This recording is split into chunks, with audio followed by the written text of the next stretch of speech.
A rain-soaked check for $50,000 lay on the freezing Chicago asphalt beside my tattered shoes. It was the price she placed on her grandson's life.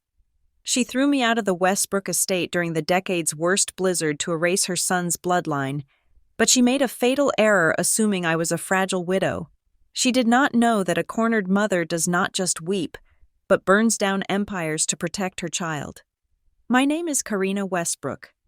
Until 7 days ago, I was 26 years old and living a life that felt like a beautifully scripted dream, the kind that a girl who grew up in the sterile, crowded dormitories of a state orphanage in Illinois never dared to imagine.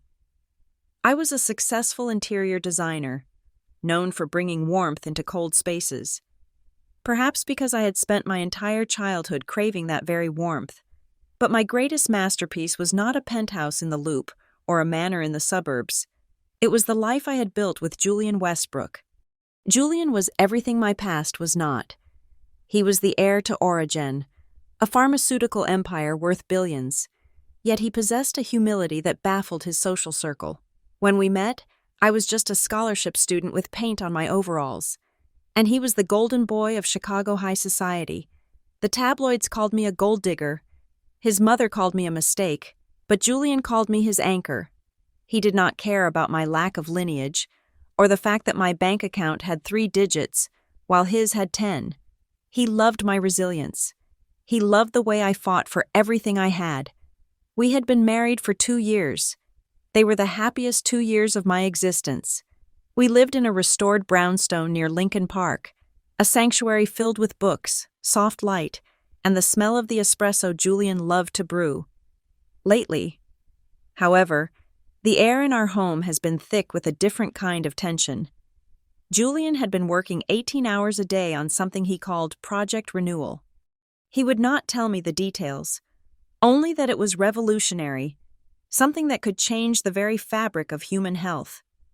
He looked tired, his eyes shadowed with a stress I could not quite reach, but he promised me it would be over soon. And then came that Tuesday. It was November 14th. The Chicago sky was a bruised purple, threatening snow, but inside me, it was spring. I stared at the small plastic stick in my hand, my heart hammering against my ribs like a trapped bird. 2 pink lines. Positive. I blinked, tears blurring my vision. I was going to be a mother. Me, the girl who never had a family, was going to create one. I pressed my hand against my flat stomach, imagining the tiny spark of life growing there, a blend of me and Julian, a bridge to a future where neither of us would ever be lonely again. I decided to surprise him. I left work early, stopping at the market to buy ingredients for saffron risotto, his absolute favorite dish. I filled the house with the scent of butter and sage. I set the table with our wedding china, the expensive set we were terrified to use, and placed the positive pregnancy test inside a small velvet jewelry box right on his dinner plate. At 7 o'clock in the evening, everything was ready. The candles were lit. The wine was breathing. I sat by the window, watching the snowflakes begin to drift down under the streetlights, waiting for the headlights of his car. At 7:30, my phone rang. I smiled when I saw his name on the screen, picking it up on the first ring. "You are late, Mr. Westbrook," I teased, twirling the cord of the blinds around my finger. "Dinner is going to get cold, and I have a surprise that definitely cannot wait." "Karina," his voice stopped my heart cold. It was not his usual warm baritone. It was jagged, breathless, and terrified. It sounded like he was running. "Julian, what is wrong?" I stood up, the playfulness vanishing instantly. "Listen to me carefully," he gasped. The background noise was chaotic, a mixture of shouting and what sounded like metallic clanging. "I do not have much time. I am leaving the lab now. But I think they know. I think they found out I was going to expose the data." "Who, Julian? You are scaring me. Who knows what—" "Don't trust them, Karina," he shouted, his voice cracking. "Do not trust anyone from the company, and for God's sake, do not trust my mother. Do you hear me? Do not trust Eleanor. Your mother." I gripped the phone so hard my knuckles turned white. "Julian, What are you talking about? Where are you? I am coming home. I am driving fast. Just lock the doors until I get there. I love you. Karina, I love you more than anything. I did this for us. I did it for... The line went dead. Julian. I screamed into the silence. Julian.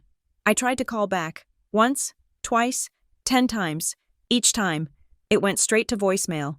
Panic, cold and sharp, began to rise in my throat. I paced the living room, the smell of the cooling risotto now making me nauseous. Do not trust my mother. The words echoed in my mind. Eleanor Westbrook had never liked me. That was true. She looked at me as if I were a stain on her pristine Persian rug, but to not trust her. She was his mother. I waited. 1 hour passed, then 2. The candles burned down to nubs. The snow outside turned into a blizzard, howling against the glass. At 10:15, I turned on the television, desperate for distraction, praying that maybe he was just stuck in the terrible weather.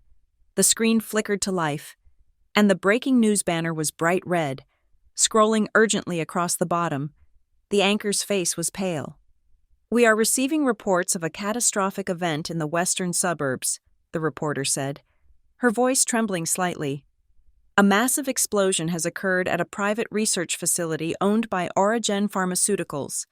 Fire crews are on the scene, but the structural damage is total. My remote control fell from my hand, hitting the hardwood floor with a loud crack. No. That was Julian's lab. He was there. He said he was leaving. He said he was coming home. The screen cut to live footage from a helicopter. It was an inferno. The building, the place where Julian had spent the last 6 months pouring his soul into Project Renewal, was nothing but a crater of twisted metal and raging orange flames against the black night. Authorities have confirmed, the reporter continued, looking down at a paper handed to her, that due to the intensity of the blast and the chemical nature of the facility, there are likely no survivors. The world tilted on its axis. The sound of the television stretched and distorted. I fell to my knees, a scream tearing from my throat that sounded like it belonged to an animal, not a human. I clawed at my chest, trying to rip out the pain that was suddenly too big to be contained in my body. No survivors. My husband, my Julian, the father of the tiny life inside me. I do not remember much of the next 3 days. They were a blur of sedatives, weeping, and the suffocating presence of strangers in my home. Lawyers, police, Origen executives offering hollow condolences. And then came the funeral. It was held at the Westbrook family's private cemetery. A sprawling, Gothic estate of gray stone and weeping willows. The weather was merciless. An icy rain sleeted down, turning the ground into a treacherous slurry of mud and dead leaves. I stood by the open grave, dressed in black, shivering uncontrollably despite the heavy wool coat. I felt small. I felt invisible. I was the widow. Yet I felt like an intruder in their grief. Eleanor Westbrook stood opposite me. She was a vision of tragic elegance. She wore a black veil that obscured her eyes but highlighted the firm, unyielding set of her jaw. She held a handkerchief to her face, dabbing at dry eyes whenever a camera flashed. And there were many cameras. The press was kept at a distance, but their telephoto lenses were trained on us like sniper rifles. To the world, Eleanor was the grieving matriarch, the strong mother who had lost her only son. But I saw the truth before the service began. She approached me in the waiting car. She did not hug me. She gripped my arm with fingers that felt like steel talons. "Do not make a scene, Karina," she had hissed, her perfume a heavy, cloying scent of roses and musk filling the small space. "The stock prices are already volatile. Origen needs strength right now, not your hysterical weeping. Pull yourself together." Now, standing across the gaping hole in the earth that was waiting to swallow the empty casket because there was no body left to bury, I looked at her. She caught my gaze. Her eyes were not red from crying. They were clear, sharp, and calculating. She looked at me not with shared sorrow, but with the cold assessment of a butcher eyeing a piece of meat that had gone bad. Do not trust my mother. Julian's voice was a ghost in my ear. I placed my hand on my stomach, hidden beneath the folds of my coat. I had not told anyone yet. Not about the baby. I had planned to tell Julian first. Now, he would never know. He would never hold our child. He would never see the family we were supposed to be. The priest was droning on about ashes and dust, but his voice sounded miles away. The rain soaked through my veil, mixing with the tears I could no longer hold back. Suddenly, a prickling sensation crawled up the back of my neck. It was primal, immediate, and terrifying. I was being watched, not by the press, not by the mourners with their polite, pitying faces. This felt different. It felt intense and focused. I turned my head slowly, scanning the perimeter of the cemetery. Rows of black umbrellas looked like a flock of giant crows. Beyond them, in the shadow of a large oak tree, I thought I saw a figure, a man. He was standing perfectly still, not part of the crowd, dressed in a dark coat that blended into the gloom. I blinked, wiping the rain from my eyes to get a better look. But when I looked again, there was only the tree and the gray mist swirling around the tombstones. My heart was racing, pounding a frantic rhythm against my ribs. Was I losing my mind? Was grief making me hallucinate? Karina! Eleanor's voice cut through the air. Sharp as a whip, she was staring at me, her eyebrows raised in warning. I turned back to the grave. The coffin was being lowered. The sound of the machinery was a low, mechanical whine that grated on my nerves. He is gone, my mind whispered. He is really gone. The realization hit me with a physical force, heavier than the explosion that had taken him. The future I had designed, the nursery colors, the Sunday mornings, the growing old together. It was all incinerated. I was alone. I was an orphan again.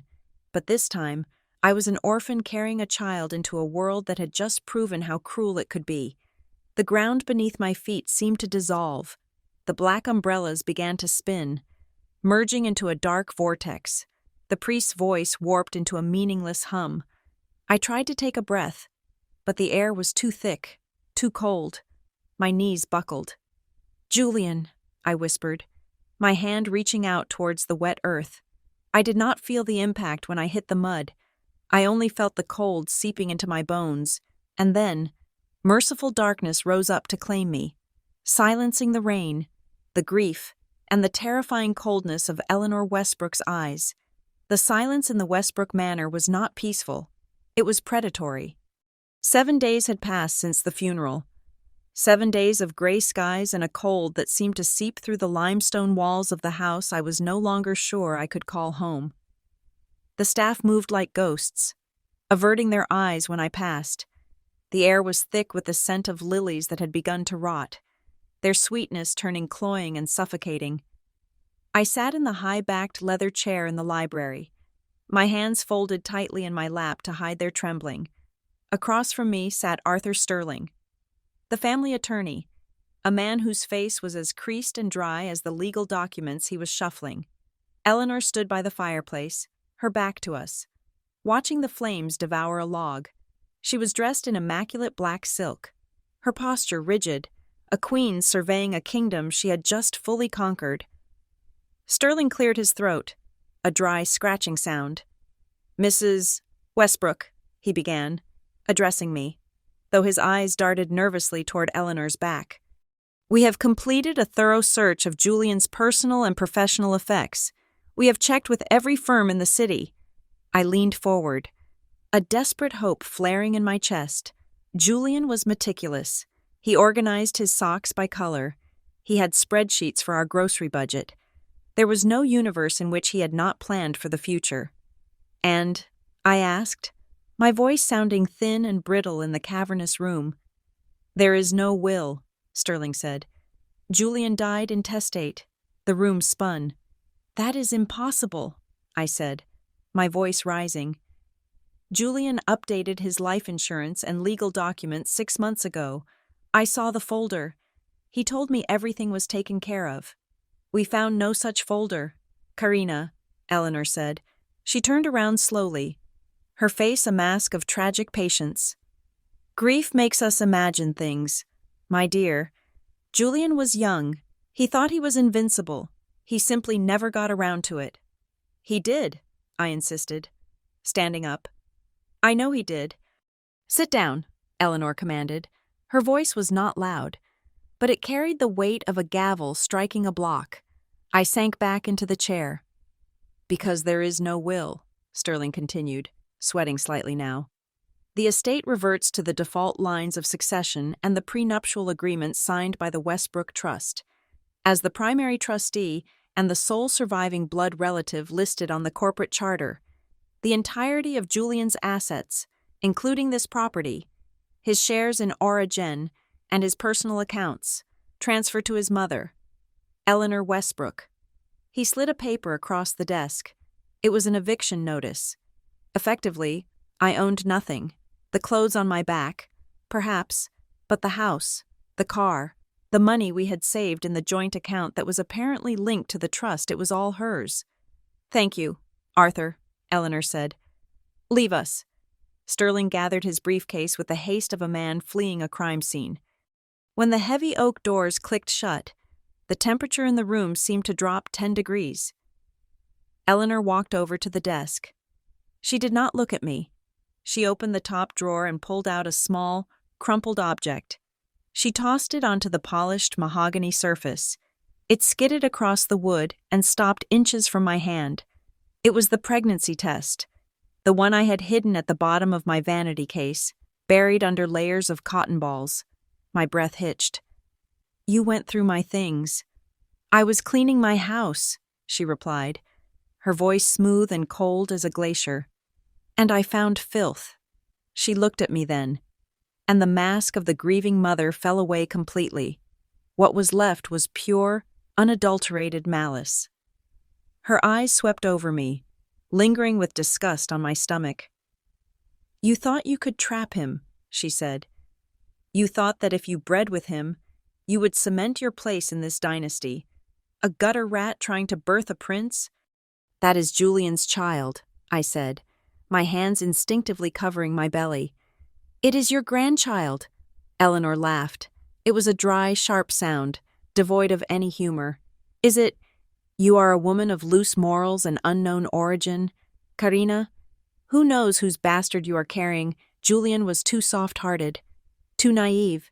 He let a stray dog into his bed, and now the dog thinks it owns the kennel. She opened her checkbook. The sound of the pen scratching against the paper was loud in the silence. She ripped the check out and slammed it onto the desk next to the pregnancy test. $50,000, she said. I stared at the paper. The zeros seemed to swim before my eyes. Take it, she ordered. There is an address on the back of that check. It is a clinic. You will go there today. You will get rid of that burden. You will scrub that mistake from your womb, and then you will disappear. You will leave Chicago. You will change your name. If I ever see your face again, if you ever try to claim a connection to this family, I will bury you so deep the worms will not even find you. I stood up, my legs shaking so hard I had to lock my knees to keep from collapsing. The sheer cruelty of it took my breath away. She was not just stealing my inheritance. She was trying to erase the last trace of Julian from the earth. No, I whispered. Eleanor raised an eyebrow. Excuse me? No, I said, louder this time. I grabbed the check and tore it in half, then in half again, letting the pieces flutter to the floor like confetti. I do not want your money, and I will never hurt this baby. This is Julian's son or daughter. It is the only thing I have left of him. You can take the house. You can take the money, but you will not touch my child. Eleanor stared at the torn paper on the floor. Her face did not change expression, but her eyes darkened. She pressed a button on the intercom on her desk. Grant, Thomas, come in here. The doors opened instantly. 2 massive men in dark suits stepped in. They were the head of security, men who had smiled at me at the wedding, men I had offered coffee to in the mornings. Now, they looked at me with blank, professional indifference. Mrs. Westbrook has overstayed her welcome, Eleanor said, turning back to the fire. Remove her, and remove her trash. Eleanor, you cannot do this, I pleaded, panic rising in my throat. It is freezing outside. I have nowhere to go. That is not my problem, she said. Get her out. Grant stepped forward and grabbed my arm. His grip was bruising. Please, Mrs. Westbrook, he muttered, not unkindly, but firmly. Do not make this difficult. Let go of me, I screamed, struggling as they dragged me toward the door. This is my home. Julian would never allow this. Julian is dead. Eleanor's voice cut through my screams, final and absolute. And as far as I'm concerned, so are you. They dragged me through the hallway, my heels skidding on the marble floor. I tried to grab the banister, but Thomas pried my fingers loose. They did not stop at the front door. They marched me out onto the stone porch and down the steps into the driveway. The cold hit me like a physical blow. It was a Chicago winter at its worst. The wind was a razor, slicing through my thin black dress. Snow was falling in thick, heavy sheets, instantly soaking my hair and skin. Wait, I gasped, shivering violently. My coat! My purse! Please! Thomas threw a pile of clothes onto the wet pavement. My suitcase followed, unzipped, spilling my sweaters and underwear into the slush. Your phone, Grant said, holding out his hand. What? The phone is under the corporate plan, he said. It belongs to Origen. I need to call a taxi. He reached into my pocket and took it. Then he took the keys to the Mercedes from my hand. The cards, he said. Credit cards, debit cards, anything linked to the Westbrook accounts. I stood there, trembling, as they stripped me of every means of survival I had. I handed over the plastic cards, my hands numb and blue. Goodbye, ma'am, Grant said. They turned, walked back up the steps, and the heavy front doors slammed shut with a thud that echoed in my bones. The sound of the deadbolt sliding into place was the loudest sound I had ever heard. I was alone.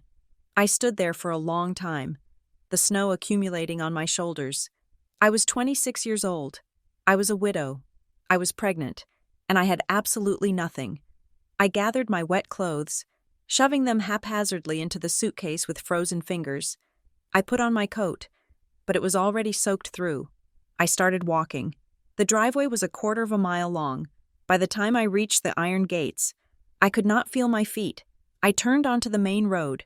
Cars rushed past, splashing dirty slush onto my legs, but no one stopped. Why would they? To them. I was just a shadow in the storm. I walked for hours. I headed toward the city, though I did not know why. The wind tore at my face, stinging my eyes. Hunger began to gnaw at my stomach, a sharp, cramping pain. I had not eaten since breakfast, and even that had been just a piece of toast. Now, the baby needed food. The baby. I stopped under the awning of a closed bakery, trying to shelter from the wind. I pressed my hand against my stomach. I am sorry, I whispered, my teeth chattering. I am so sorry. How was I going to do this? I had no money. I had no friends who would stand up to Eleanor Westbrook. I was an orphan who had married a prince, and now the fairy tale had turned into a horror story.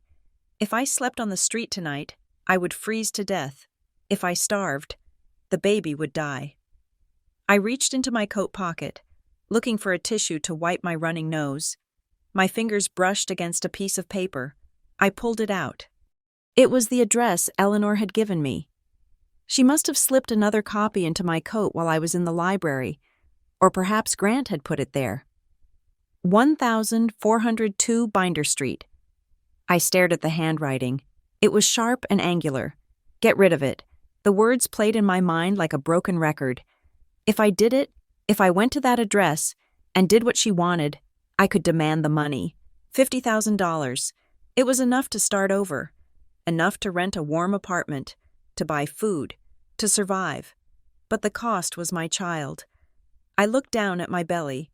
I felt nothing yet. No kicks, no flutters, just the nausea of pregnancy and the hollow ache of hunger. "I cannot," I sobbed, the tears freezing on my cheeks. But another voice, a darker, colder voice, born of desperation, whispered in my ear, "You have no choice. You are going to die out here, and the baby will die with you.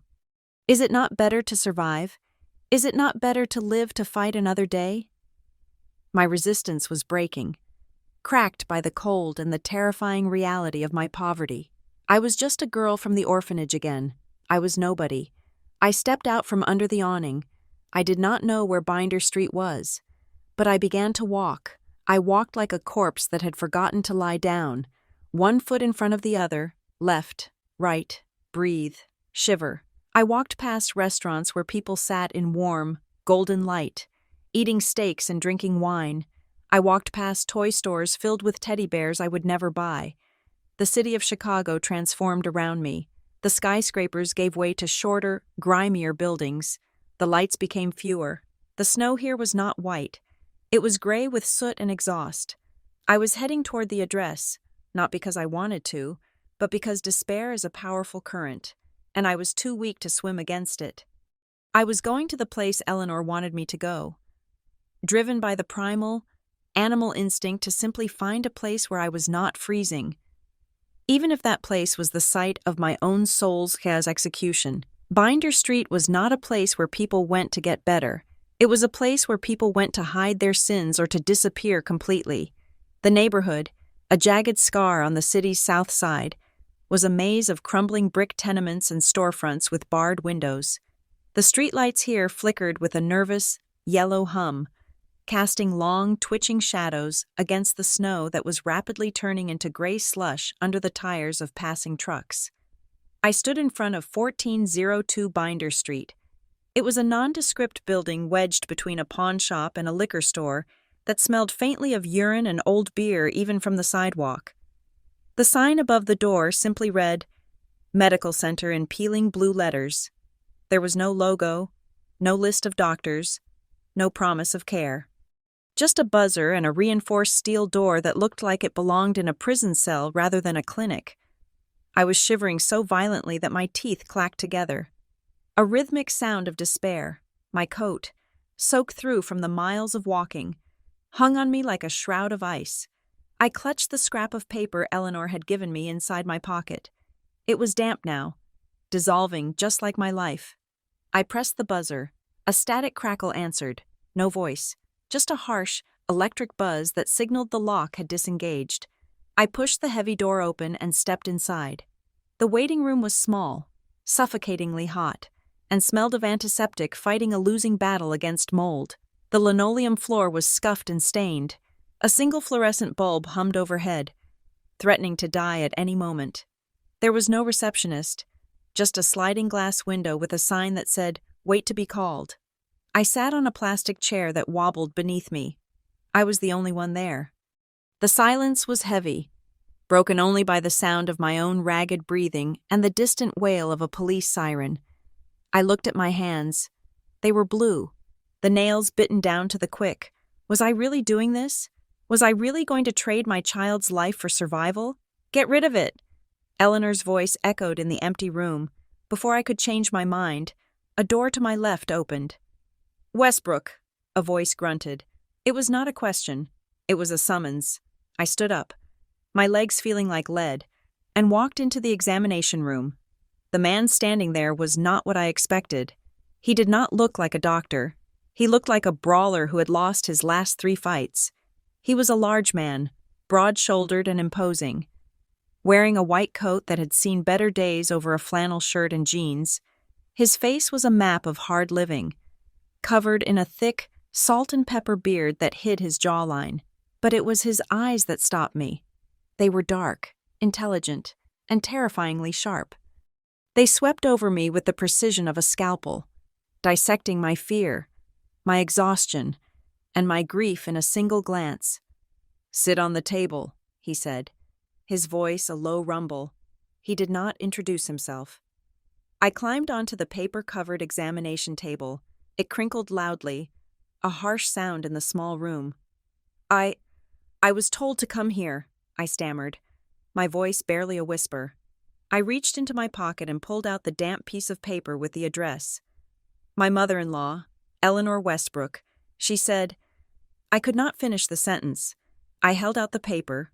The doctor took it. He did not look at the address. He looked at me.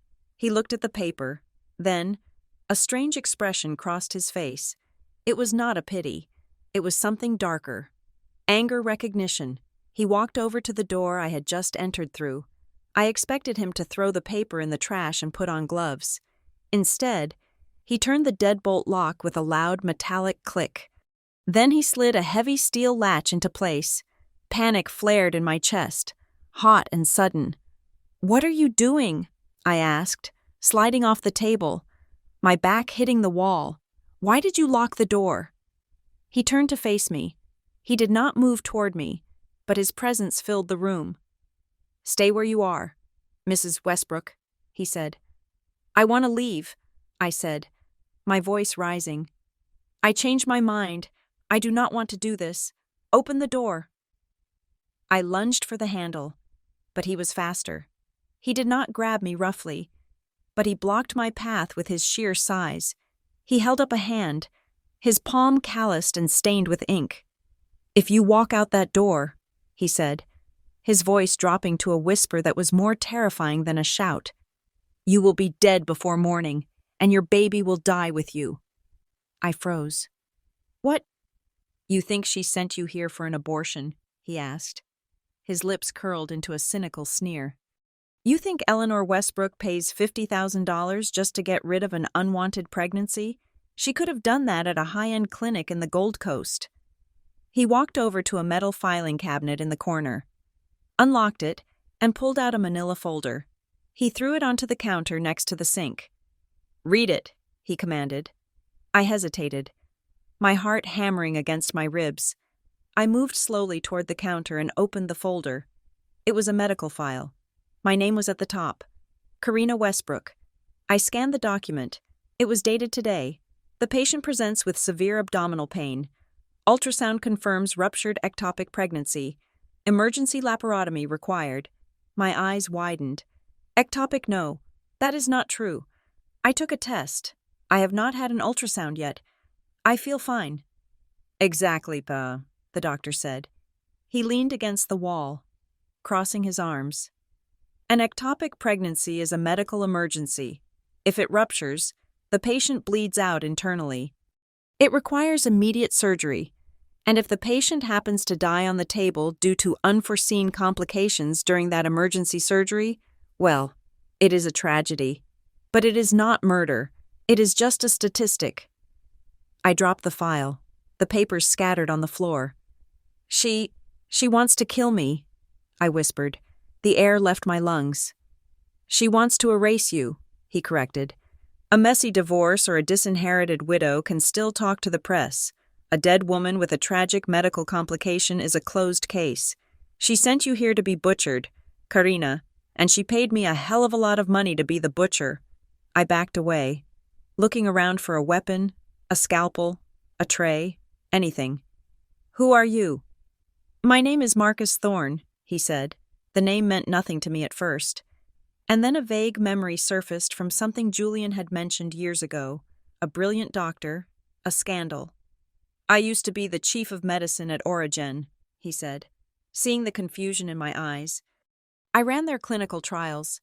I was the one who signed off on the safety protocols. Until 5 years ago, I found out Eleanor was falsifying data on a new cardiac drug. It was killing people. And she was burying the reports. When I threatened to go to the FDA, she destroyed me. She planted drugs in my office. She paid off witnesses to say I was performing surgeries drunk. I lost my license. I lost my reputation. I lost everything." He gestured to the grimy room around us. "Now I work here, in the shadows, cleaning up the messes that people like Eleanor Westbrook do not want the world to see." "If you hate her," I said, my voice trembling, "why are you helping her kill me?" "I am not," Thorne said. He stepped closer, and for the first time, I saw a flicker of humanity in those hard eyes. "When I saw your name on the request she sent over this morning, I knew she was tying up loose ends. Julian was a good man. He was the only one at that company who treated me with respect, even after I was disgraced. I will be damned if I let that witch kill his wife and child. I sank onto the floor, pulling my knees to my chest. It was too much. The explosion, the eviction, and now this. What do I do? I sobbed. I have nowhere to go. She took everything. My money, my phone, my coat is freezing.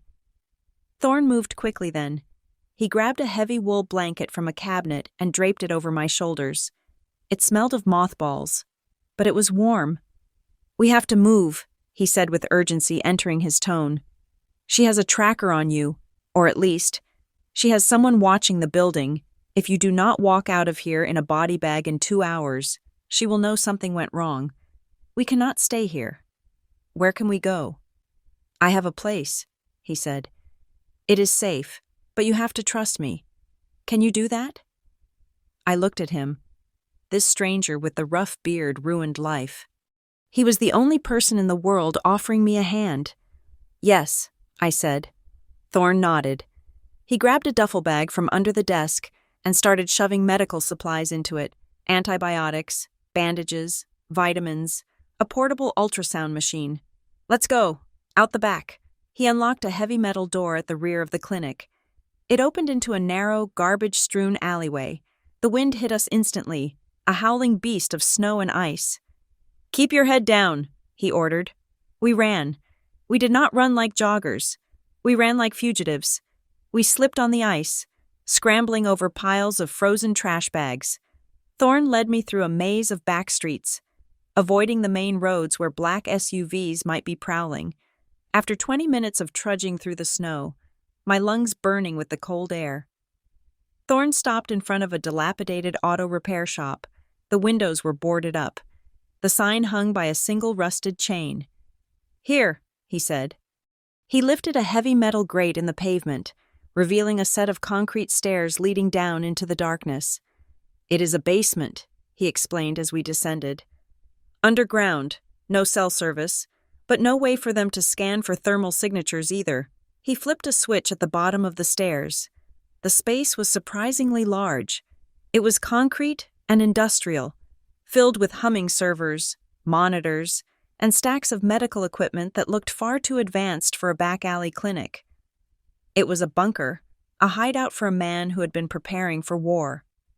Warm up, he said, pointing to a space heater in the corner. He went to a mini fridge and tossed me a bottle of water and a protein bar. I ate the bar in 3 bites, my hands shaking, as the sugar hit my system and the warmth of the heater began to thaw my frozen skin. The reality of my situation settled in. I was alive, but for how long? Thorne was busy at a workbench, rummaging through a metal box. He turned around, holding something in his hand. His expression was grim. Karina, he said, there is something else you need to know. Something about the explosion. What about it? I asked. They said he was vaporized. They said there was nothing left. That is what they told the press, Thorne said. But 2 days ago, I was scavenging. Origen dumps their bio-waste from the high-security labs into a private incinerator facility on the west side. I pay one of the workers to let me check the bags before they burn. Sometimes I find useful drugs. Sometimes I find documents. He walked over to me and held out his hand. I found this, he said softly. Lying in the center of his calloused palm was a ring. I gasped, dropping the water bottle. I reached out, my fingers trembling so violently I could barely grasp it. It was a platinum band. Simple, elegant, but it was not just any band. I turned it over. There, deep in the metal, was a scratch. A deep gouge from the time Julian had tried to fix the plumbing in our first apartment and had scraped his hand against a pipe. He had refused to get it polished out. It gives it character, he had said. It shows I work for our home. It is Julian's, I whispered, tears blurring my vision. But if he was in the explosion, how is this here? How did you find it in a waste bag 2 days ago? Exactly, Thorne said. If he had been in the center of that blast. Gold and platinum might have survived, but they would have melted, deformed. This ring is cold, it is intact, and it was found in a bag of medical waste generated after the explosion. He knelt in front of me, his eyes locking onto mine with an intensity that burned. This ring was not blown off his hand. Karina, someone took it off him. Someone removed his personal effects before they processed him into a facility. Processed him. I grabbed Thorne's arm. What are you saying? I am saying, Thorne said, his voice steady and hard, that dead men do not lose their wedding rings in medical waste bags 48 hours after their funeral. Julian is not dead. The world stopped. The hum of the servers faded.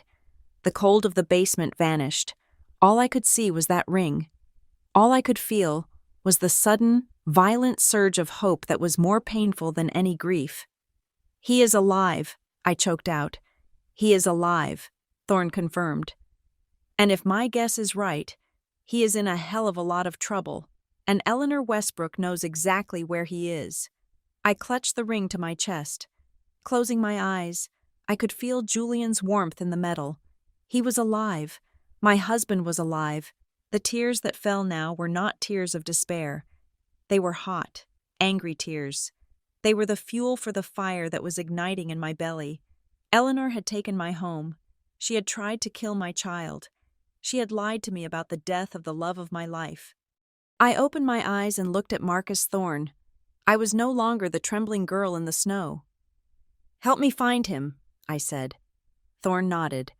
A slow, dangerous smile spreading across his face. That, he said, is exactly what we are going to do. I held the platinum band up to the harsh fluorescent light of the basement bunker, squinting until my eyes watered. To anyone else, the scratch on the interior curve of the ring looked like accidental damage, a jagged line where metal had met a rough surface. But I knew Julian.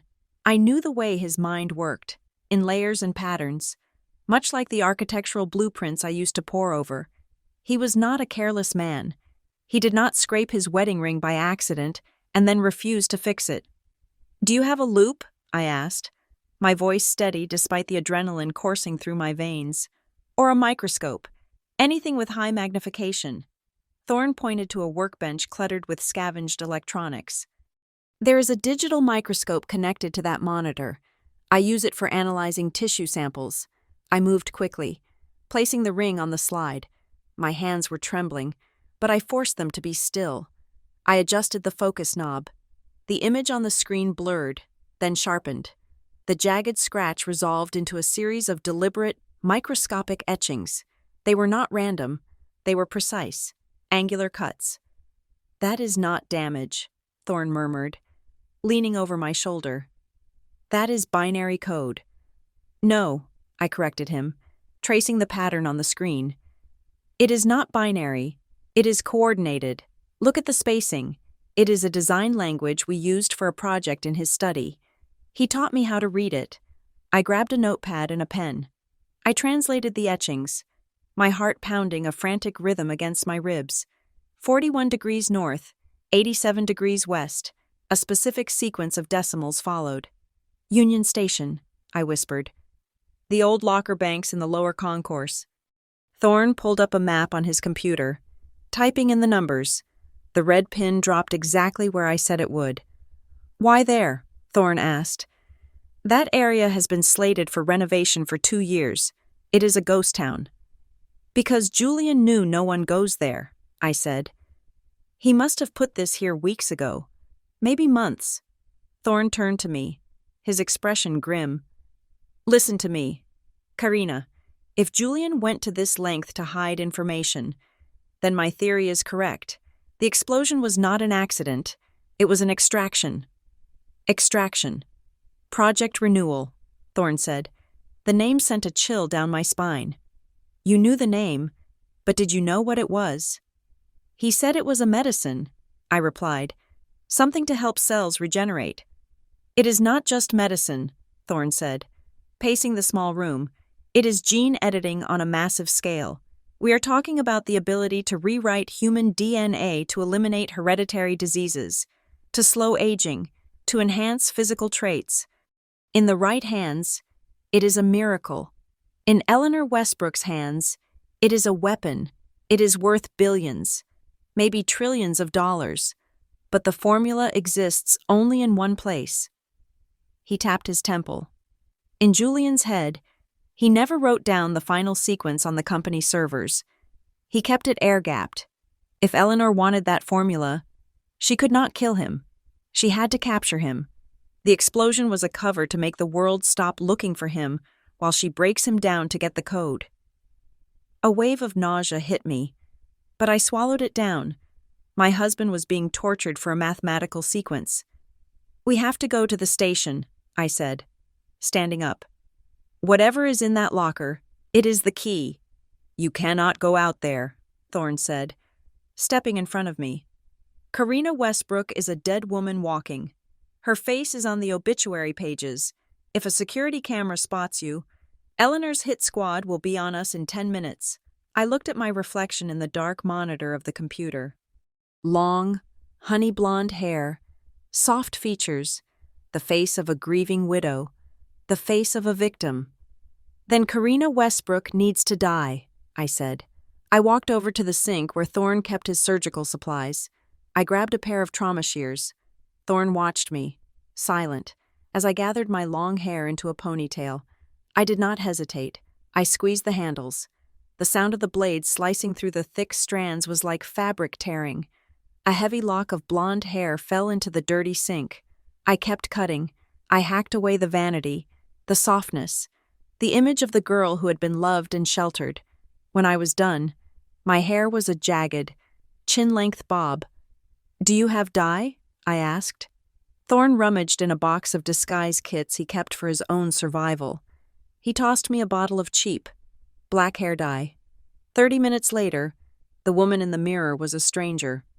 With jet black hair framing a pale, hard face, and wearing a baggy gray hoodie Thorne had lent me, I looked nothing like the heiress to the Westbrook fortune. I looked like one of the thousands of invisible, struggling souls in Chicago. "Let's go," I said. The journey to Union Station was a blur of tension. We took 3 different buses to avoid tracking, keeping our heads down, blending into the exhausted rhythm of the city. The snow had turned into a freezing rain that coated the streets in a slick, dangerous sheen. The station was cavernous and echoing. We avoided the Great Hall with its high ceilings and wandering security guards. Heading straight for the lower levels near the old baggage claim.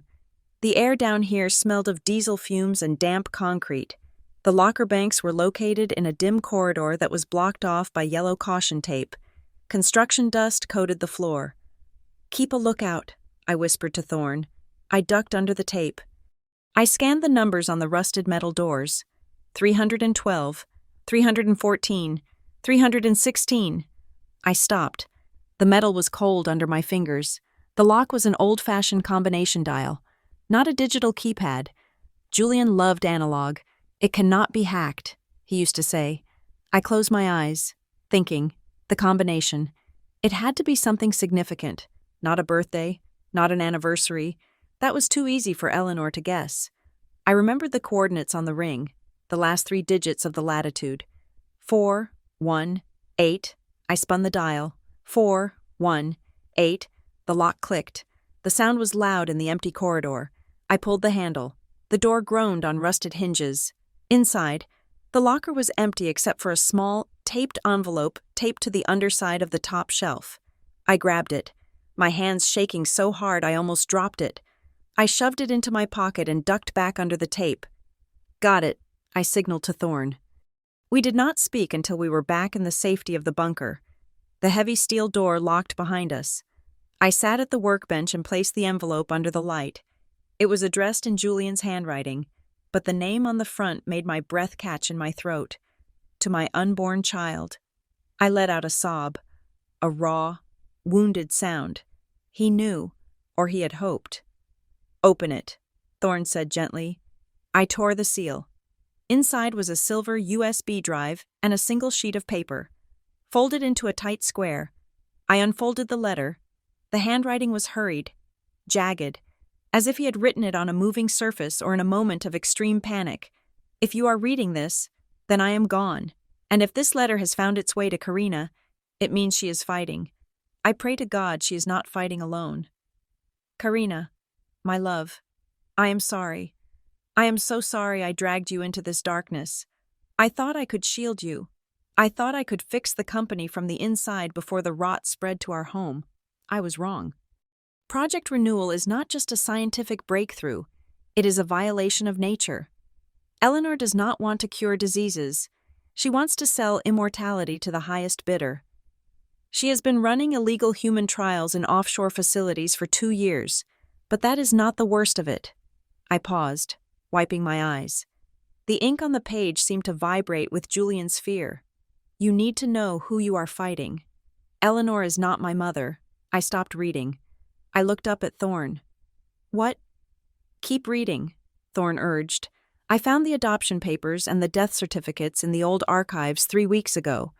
My biological mother did not die of cancer when I was 2. As Eleanor always told me, she was murdered, poisoned, slowly, over months. And the woman who nursed her, the woman who married my father 6 months later and took over his life and his company, was Eleanor. I gasped, my hand flying to my mouth. She killed his mother. She is a sociopath. Karina. She has no empathy, no soul. She killed my mother to get my father's money, and I suspect she hastened my father's death as well. She has no biological connection to me, which is why she needs my DNA. She needs the formula because she is dying. She has a degenerative genetic condition, and she thinks renewal can save her. That is why she is desperate. That is why she will destroy anything in her path. The USB drive contains the proof, the illegal trials, the financial records, the evidence of the murders. It is enough to send her to the electric chair, but you cannot go to the police yet. She owns half the precinct. You need to find someone outside her reach. Protect our child. That is the only thing that matters now. Do not come for me. I am likely already dead or worse. Save yourself. Save the baby. I love you. Across time. Across death. Julian. I lowered the letter. The silence in the room was deafening. She is not his mother, I whispered, the horror of it sinking in. That is why she could order his death so easily. That is why she could call her own grandchild a burden. We are not her family. We are just obstacles. Thorne picked up the USB drive, turning it over in his fingers. She is dying, he mused. That explains the rush. That explains the sloppiness with the explosion. She is running out of time. I stood up. The grief that had been crushing me was suddenly replaced by a cold, steely resolve. I looked at the black-haired stranger in the mirror again. Julian had told me to save myself. He had told me not to come for him, but he was wrong. She killed his mother, I said, my voice low and dangerous. She killed his father. She tried to kill me, and she is torturing him right now to save her own miserable life. I turned to Thorne. We are not going to the police, I said. Not yet. Julian said she owns them. Then what are we going to do? Thorne asked. We are going to finish what Julian started, I said. He left us the evidence to destroy her. But first, we are going to get him back. I looked at the coordinates on the ring again, then at the USB drive. Plug it in, I ordered. Let us see what kind of monster we are dealing with. Thorne hesitated. If we plug this into a network, it might ping a server. It could be a trap. We do not have a choice, I said. We need to know where she is keeping him, if she is running illegal trials. The location will be in those files. Thorne nodded. He sat down at the computer and inserted the silver drive. The screen flickered. A command prompt opened. Lines of code scrolled faster than I could read. And then, a single red window popped up on the screen. It was not a file folder. It was a beacon. Signal received. Pull it out, Thorne yelled, reaching for the drive. But it was too late. A map appeared on the screen, zooming in on our location. It was not just data, Thorne said, his face pale. It was a dead man's switch. By accessing it, we just told Eleanor exactly where we are. I grabbed the letter and the ring. Run, I said. From the street above, the sound of screeching tires and heavy boots hitting the pavement echoed down the stairwell. The hunters had arrived. The computer screen in the bunker did not just glow, it pulsed with a menacing crimson rhythm, like a heartbeat in overdrive. The words, "Signal received," were burned into the pixels. A digital flare shot straight into the sky for Eleanor Westbrook's wolves to see. "Smash it," Thorne roared. Grabbing a heavy wrench from the workbench, he swung it down with terrifying force, shattering the monitor and the tower in a shower of sparks and plastic shards. "Get the bag, Karina, now." Above us, the heavy thud of battering rams hitting the reinforced garage door echoed like thunder. Dust rained down from the concrete ceiling. They were here, not the police, not standard security. These were the cleaners, the men who erased problems like me. I grabbed the duffel bag, my heart hammering against my ribs so hard I thought it might crack them. "The stairs," I shouted, moving toward the exit we had used to enter. "No," Thorne cut me off, dragging a heavy metal cabinet away from the far wall. "They will have the street surrounded. If we go up, we are dead. We have to go down." Behind the cabinet was a circular rusted hatch, barely 2 feet wide. Thorne spun the wheel, his muscles straining. It gave way with a screech of protesting metal. A smell hit us instantly afoul, cloying mix of sewage, rot, and freezing dampness. "The old drainage line," Thorne grunted, pushing me toward it. "It feeds into the main sewer system. Go." The garage door above us buckled with a deafening crash. I heard shouting, the racking of slides on automatic rifles. I did not hesitate. I slid into the darkness. I landed in ankle-deep freezing water. It was pitch black until Thorne dropped down beside me, clicking on a tactical flashlight. The beam cut through the gloom, revealing a tunnel of slime-coated brick that stretched endlessly in both directions. "Which way?" Thorne hissed, looking disoriented. "I have never been down here. I just knew it existed." I closed my eyes for a fraction of a second, fighting the panic that threatened to paralyze me. I was an interior designer, yes, but my specialty was urban restoration. I had spent 6 months studying the subterranean infrastructure of Chicago for a renovation project in the Loop. I knew these grids. I knew the flow of the city better than the men chasing us. "Left," I said, my voice surprisingly steady. "This is the 19th century storm overflow. If we go right, we hit the dead end at the water treatment grate. The left takes us toward the industrial district. There are maintenance exits near the rail yards." "Are you sure?" Thorne asked, the beam of his light shaking slightly. "I am betting my life on it," I said. "And my babies?" "Lead the way," he said. We ran. The water splashed up our legs, icy and vile. Behind us, we heard the hatch clang open. Voices echoed down the tunnel, distorted and ghostly. "They are in the tunnels. Flush them out." "Move," Thorne urged, pushing me forward.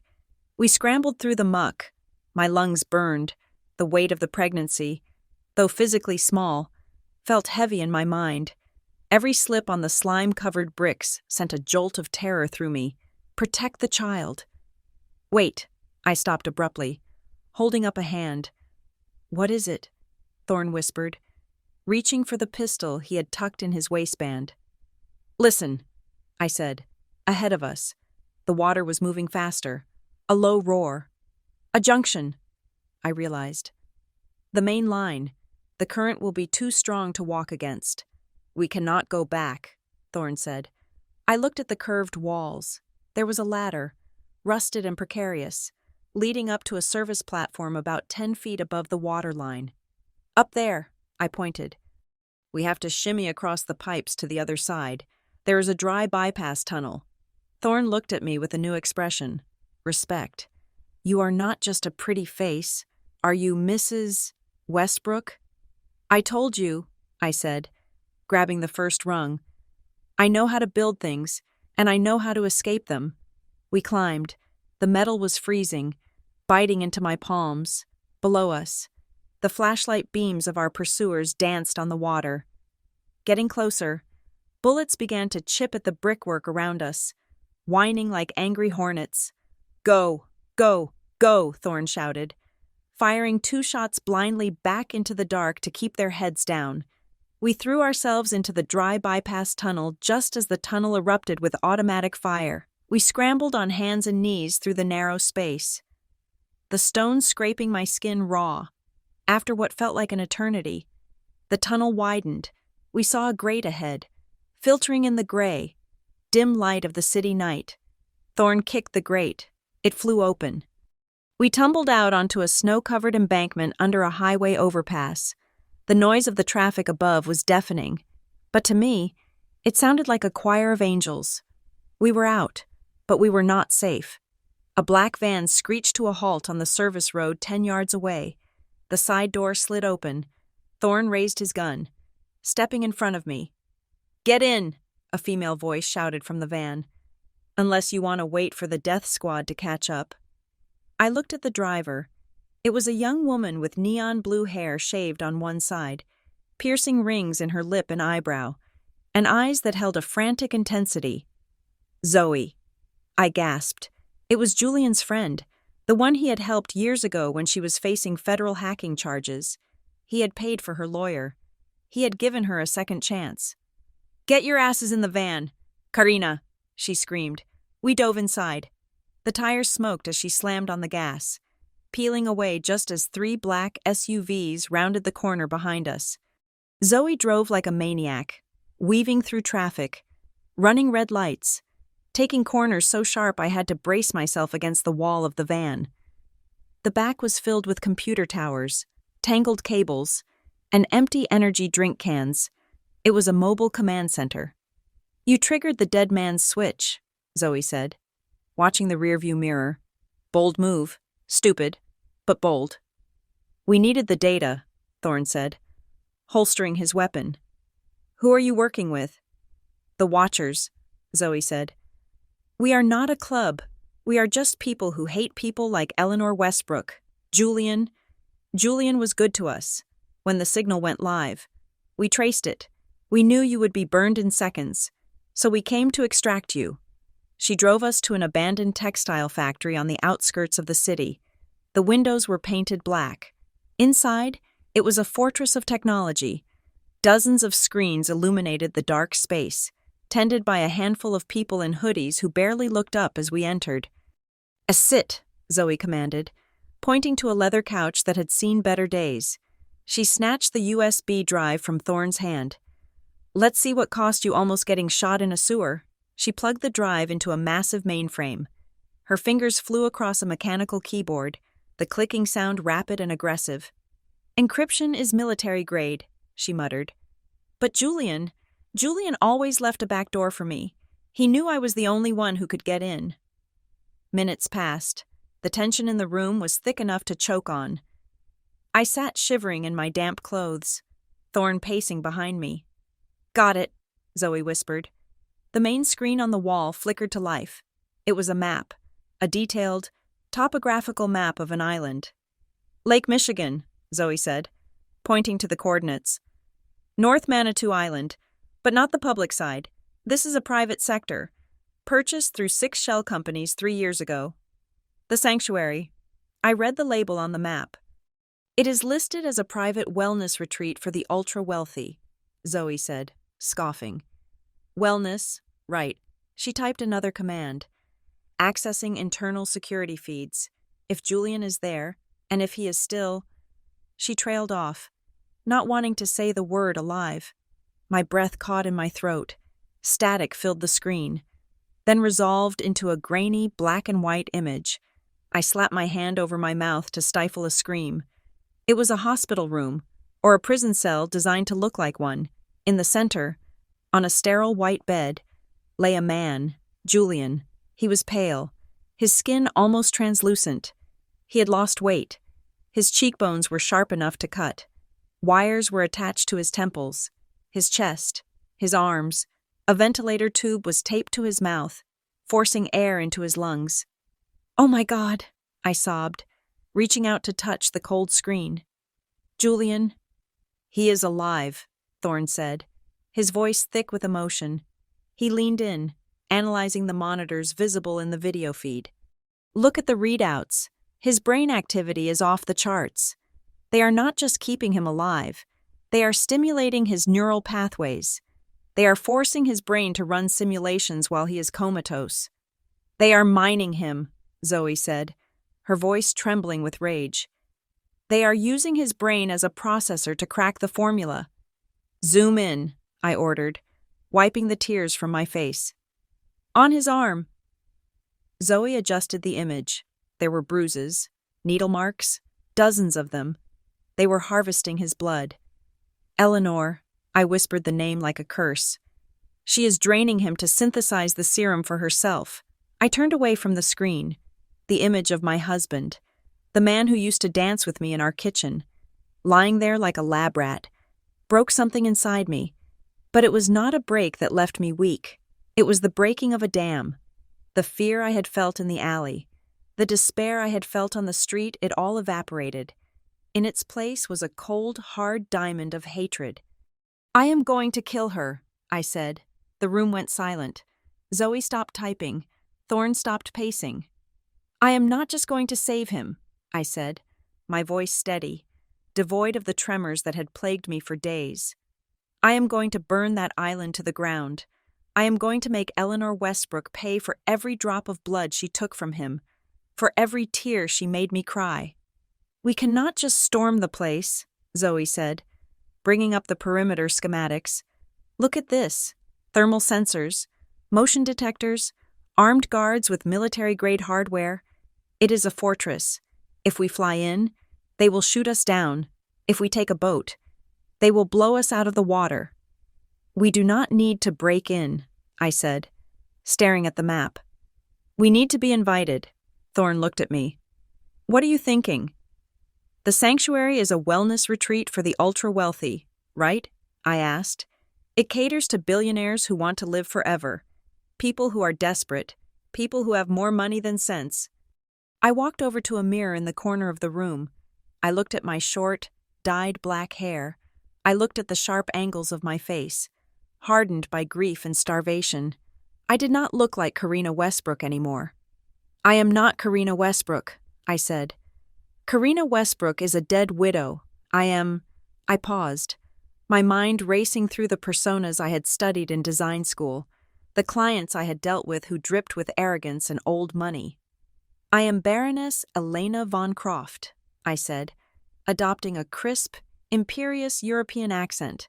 A recluse investor from Zurich. I have terminal cancer. I have liquid assets in the billions, and I am looking for a miracle cure. Zoe looked at me, her eyes widening. You want to be a con artist?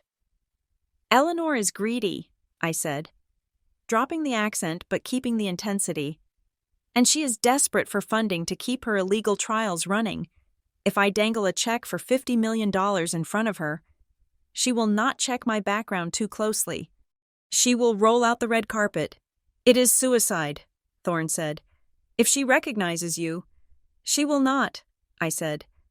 She never really looked at me. Marcus, to her. I was furniture, and with this hair, with the right clothes, with the right attitude, I can do this. I know how to play the part. I spent 2 years watching them. I know their walk.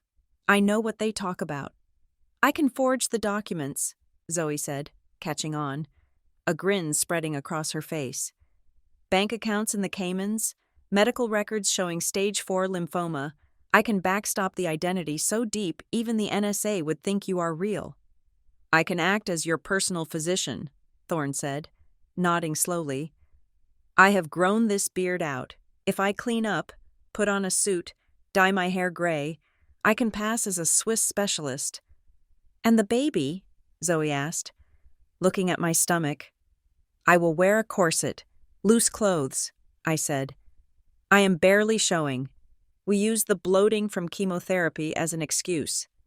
I looked back at the screen, at Julian's still, pale face. We are going to the sanctuary, I declared.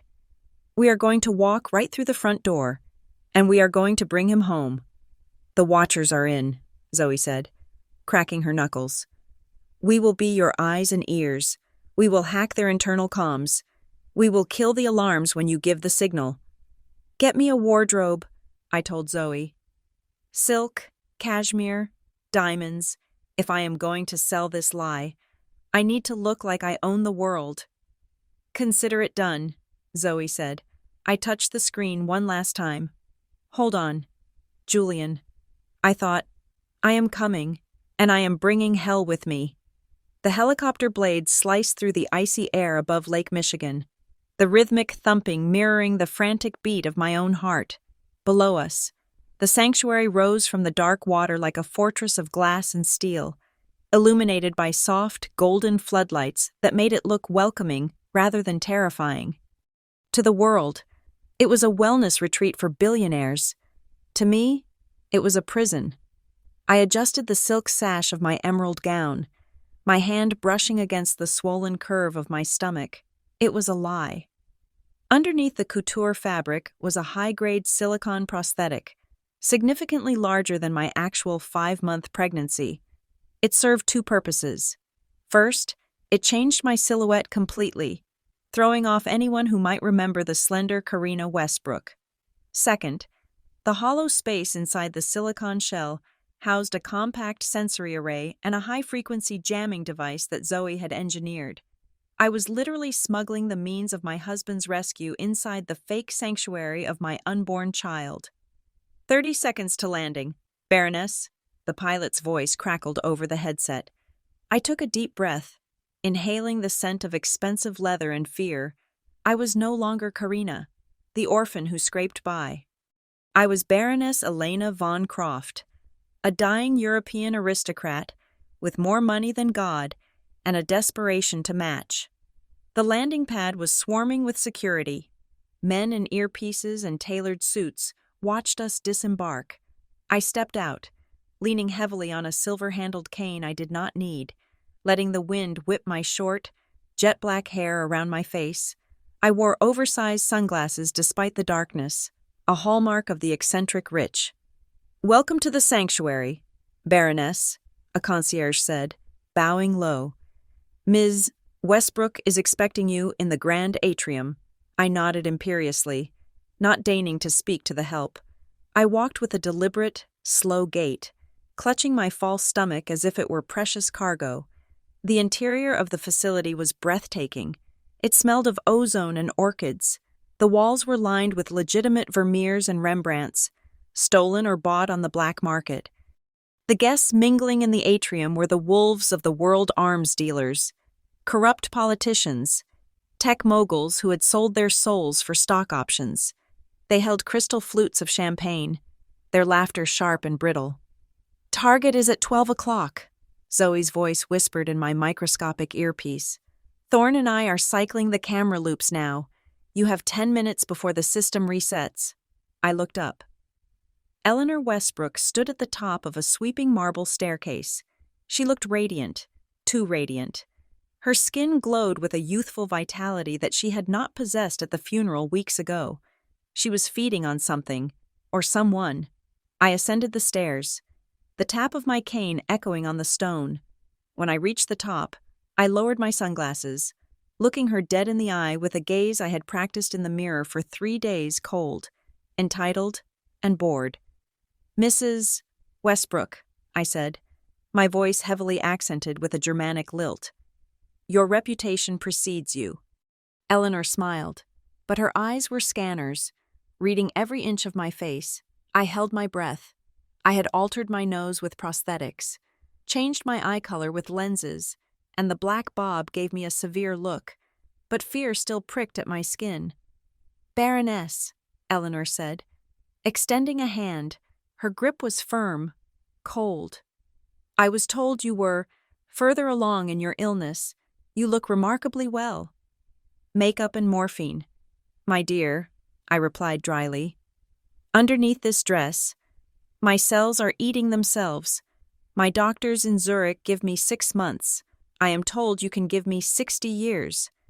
Eleanor's eyes glittered with greed. "We do not deal in medicine here, Baroness. We deal in evolution, but evolution is expensive." Money is a concept for the poor, I said, waving a hand dismissively. I have transferred a $50 million retainer to your Cayman account as a gesture of good faith. Did you receive it? The mention of the money relaxed her shoulders instantly. The shark had smelled blood in the water, and she was hungry. I did, she purred, guiding me toward a private alcove away from the crowd. And I assure you, it will be put to good use. You see, traditional science tries to patch the human body. We are rewriting it. I have heard rumors, I said, leaning in closer, engaging the directional microphone hidden in my brooch. They say you have found a source, a genetic key. Eleanor took a sip of her champagne, her ego swelling under my feigned admiration. Not just a key, a map. We have a specimen, a unique biological anomaly. His genetic code naturally synthesizes a regenerative protein that we have only theorized about for decades. A specimen, I asked, feigning casual interest while my heart screamed. An animal. Oh, no, Eleanor laughed softly, a sound that chilled my blood. Human, very human, though by the time we are finished with him, he will be something much more divine. He is the battery that powers this entire facility. Every treatment you see here, every miracle cure, is distilled from his essence. She was talking about her own son. She was talking about Julian as if he were a resource to be mined. It took every ounce of my willpower not to strangle her right there. Fascinating, I said. I would like to see the facility, the real facility, before I transfer the remaining $200 million. Eleanor hesitated. The lower levels are restricted, even for our most exclusive guests. I am not a guest, I snapped, letting the Baroness's temper flare. I am an investor, and I do not buy cars without checking the engine. If you want my fortune, Mrs. Westbrook, you will show me the miracle. She studied me for a long moment. Then, she nodded. Very well, but we must be quick. Zoe, kill the feeds on the service elevator, I whispered subvocally. Done, Zoe replied instantly. You have a 3-minute window. I feigned a sudden spell of dizziness, gripping the railing. My apologies, I gasped. I need a moment. The bathroom. Of course, Eleanor said, signaling a guard. Escort the Baroness to the powder room. No need. I waved him off. I know the way. I walked toward the restrooms. But the moment I turned the corner, I bolted toward the service elevator I had memorized from the blueprints. I swiped the cloned keycard Zoe had prepared. The doors slid open. I stepped in and punched the code for the sub-basement. -4. The elevator descended rapidly. The gold and marble of the upper levels disappeared, replaced by brushed steel and harsh, white LED lighting. The air grew colder, the smell of ozone intensified, mixed with something copper and metallic. Blood. The doors opened. I stepped into a nightmare. This was not a hospital. It was a factory of horrors. Glass cells lined the corridor. I walked past them, my hand over my mouth to stifle the bile rising in my throat. In the first cell, a woman was suspended in a tank of blue liquid, her skin translucent, her veins pulsating with a black substance. Her eyes were open, but they were entirely white. In the second, a man was strapped to a chair, his muscles growing visibly, twitching and tearing under the skin as machines pumped glowing green fluid into his neck. He was screaming, but the glass was soundproof. Where is he? I whispered. Zoe, guide me. End of the hall. Zoe's voice was tight. Sector 0. The power consumption there is massive. I ran. My heavy dress swept the floor, the fake belly bumping against my thighs. I reached the massive double doors at the end of the corridor. They were unguarded. Eleanor's arrogance was her only security here. She believed no one could ever penetrate this deep. I pushed the doors open. The room was vast, dominated by a central platform surrounded by banks of servers and dialysis machines. And there, in the center, was Julian. I stopped, my knees almost giving way. He was unrecognizable. They had shaved his head, his body, once strong and athletic, was skeletal. His skin was gray, stretched tight over his ribs. He was suspended in a semi-reclined position, dozens of tubes snaking into his arms, his neck, his chest. A ventilator hissed rhythmically, forcing air into his lungs, but his eyes were open. They were glazed, staring at nothing. Darting rapidly in REM sleep, a headset with blinking lights covered his temples. "Julian," I choked out. Running to his side, I touched his hand. It was ice cold. "Julian, wake up. It is me. It is Karina." He did not react. The machines beeped steadily. A monitor overhead displayed complex genetic sequences scrolling in real time. They were decoding him. They were running simulations in his mind to extract the data. "He cannot hear you," Zoe said in my ear. "He is in a chemically induced fugue state. You have to disconnect the neural link first, then the dialysis."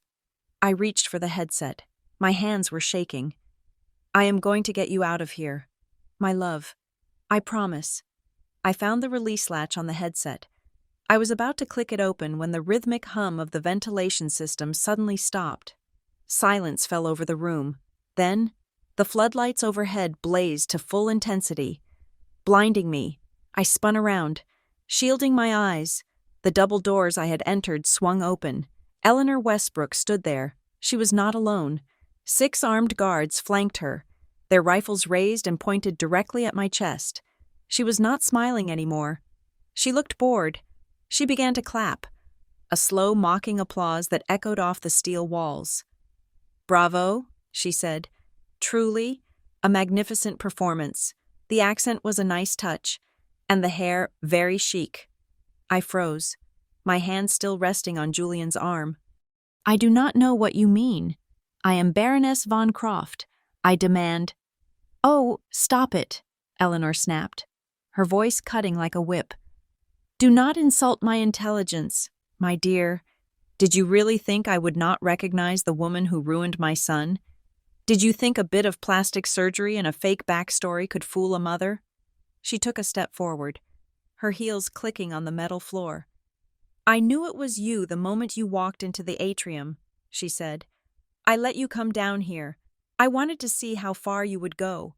I wanted to see what kind of rat I was dealing with." She gestured to the guards. 2 of them moved forward, grabbing my arms and dragging me away from Julian. "No, Julian!" I screamed, the accent gone, the facade shattered. I struggled, kicking and twisting, but they were too strong. "Search her," Eleanor ordered. One of the guards ripped the sash of my dress. He reached for my stomach. I tried to bite him, but he shoved me back. He grabbed the prosthetic bump and tore it from my body. The wire connecting it to the recorder ripped loose with a spark. Eleanor looked at the silicone shell on the floor, then at my real stomach, which was just beginning to show the true curve of life. "A very good play, daughter-in-law," Eleanor said, switching to a terrifyingly soft tone. "I knew it was you from the moment you walked in."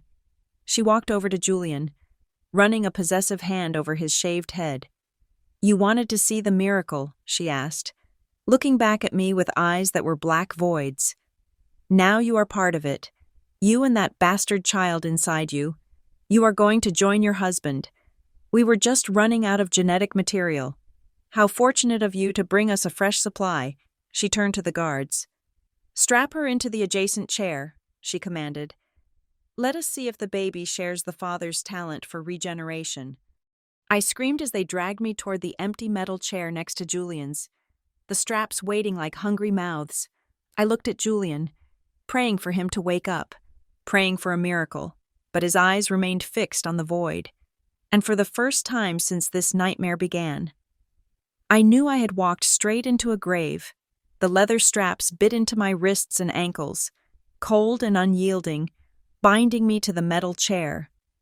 The chill of the sub-basement lab seemed to settle deep in my marrow, but it was nothing compared to the freezing terror that gripped my heart as I looked up at Eleanor Westbrook. She stood over me, not like a mother-in-law, and not even like a human being. She looked like a scientist examining a particularly interesting lab rat that had just walked into a trap. "Why?" I gasped, struggling uselessly against the restraints. If you wanted to kill me, why did you not just let me freeze on the street in Chicago? Why drag me all the way here?" Eleanor laughed, a soft, tinkling sound that echoed eerily against the banks of humming servers. She reached out and trailed a perfectly manicured fingernail down my cheek, stopping at the pulse point of my neck. "Kill you," she repeated, her voice dripping with mock amusement. "Oh, Karina, you really do not understand. Do you? If I wanted you dead, you would have died in that explosion with the rest of the staff, or I would have had my security team put a bullet in your head the moment you stepped out of the manor." She leaned in close, her breath smelling of expensive champagne and mint. "I did not kill you because you are the packaging," she whispered. "And I needed the package to arrive here safely, carrying the merchandise." Her eyes dropped to my stomach. The realization hit me like a physical blow, knocking the air from my lungs. "The baby," I breathed. "Project Renewal is not just about regenerating cells, Karina," Eleanor explained, walking over to a table and picking up a scalpel, toying with it in the light. "It is about immortality, but the key ingredient, the genetic sequence that allows the cells to rebuild themselves indefinitely, is incredibly rare. It is a mutation, a 1 in a billion anomaly." She pointed the scalpel at Julian, who still lay motionless on the bed next to me. Tubes snake-like and invasive, pumping fluids into his withered body. "Julian has it," she said. "He is the source, but his body is degraded. He is an adult. His cells have aged. We can only extract so much from him before the quality diminishes. That is why he is dying in that chair. We are wringing him dry." She turned back to me, her eyes gleaming with a fanatical hunger. "But a fetus," she said, the word sounding obscene in her mouth.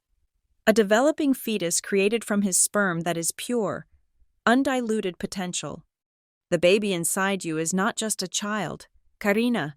It is an evolution. It is a perfect genetic copy of Julian, but fresh, untainted by age or environment." I felt bile rise in my throat. You want to experiment on my baby? Experiment number?" Eleanor shook her head dismissively. "I intend to harvest it, specifically, the spinal marrow. It is where the regenerative stem cells are most concentrated in the infant stages. Once you give birth, we will extract the marrow. It will kill the brat, of course, but the serum we can synthesize from it, it will give me and my investors another 50 years of life. Maybe 100, I screamed. I could not help it. It was a primal sound of rage and horror that ripped through my throat. "You are a monster. It is your grandchild. It is your son's flesh and blood." "It is a resource," Eleanor snapped, losing her composure for a split second. "And I will not let sentimentality stand in the way of evolution." "But the eviction," I stammered, my mind racing to make sense of the cruelty. "The check, the abortion clinic, you told me to get rid of it. You threw me out." "Psychology 101, Eleanor said, smirking again. "If I had simply kidnapped you, people might have asked questions. The police would have looked, but a grieving, unstable widow who is kicked out by her cruel mother-in-law, a widow who disappears into the shameful underbelly of the city to get a back-alley abortion, that is a story the world understands. That is a story they ignore." She walked around my chair, tightening a strap across my chest. "I need you desperately," she continued. "I needed you to feel like you had no choice. I knew you would not go to a reputable clinic. You had no money. I knew you would go to the address I gave you, and I knew who would be there." "Thorne," I whispered. "Dr. Thorne," Eleanor sneered. "My disgraced former employee." "You think it was a coincidence he was working at that specific clinic? You think it was luck that he saved you? I have had tabs on Marcus for years. I knew he was operating out of that hole in the wall. I knew his hero complex would kick in the moment he saw your name. You planned for him to save me." "I planned for him to bring you to me," Eleanor corrected. "I knew he would find the ring. I planted it. You stupid girl. I put Julian's ring in the waste bag I knew Marcus checked.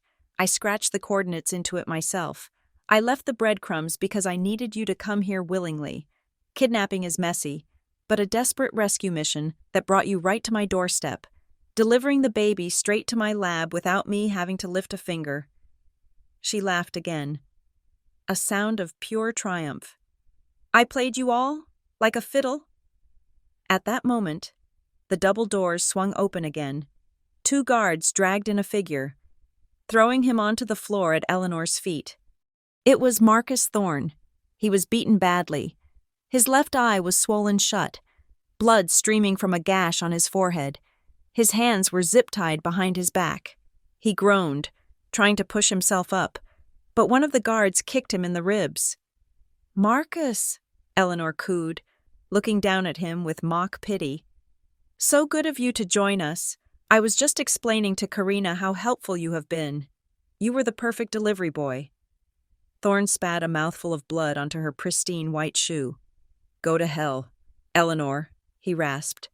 "I am already there, darling," she replied, wiping her shoe on his jacket.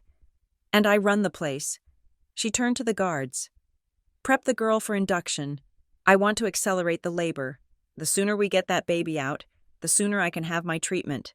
"No," I screamed, thrashing against the straps. "It is too soon. It is only 5 months. The baby will die." "That is the point," Eleanor said coldly. One of the guards moved toward a tray of syringes. The liquid inside was a menacing neon blue. I looked at Julian. He was my only hope, but he was lost in the machine, a battery being drained of life. "Julian," I cried out, my voice breaking. "Please, can you hear me? She is going to kill our baby. Wake up." Eleanor rolled her eyes. "He cannot hear you, you fool. He is in a deep, chemically induced coma. His brain is barely functioning enough to keep his heart beating." The guard approached me with the syringe. I squeezed my eyes shut, praying to a god I had not spoken to since the funeral, and then I heard it, a sound so faint, so unexpected, that at first I thought I imagined it. Snap! It was the sound of plastic breaking. I opened my eyes. Julian Westbrook was looking at me.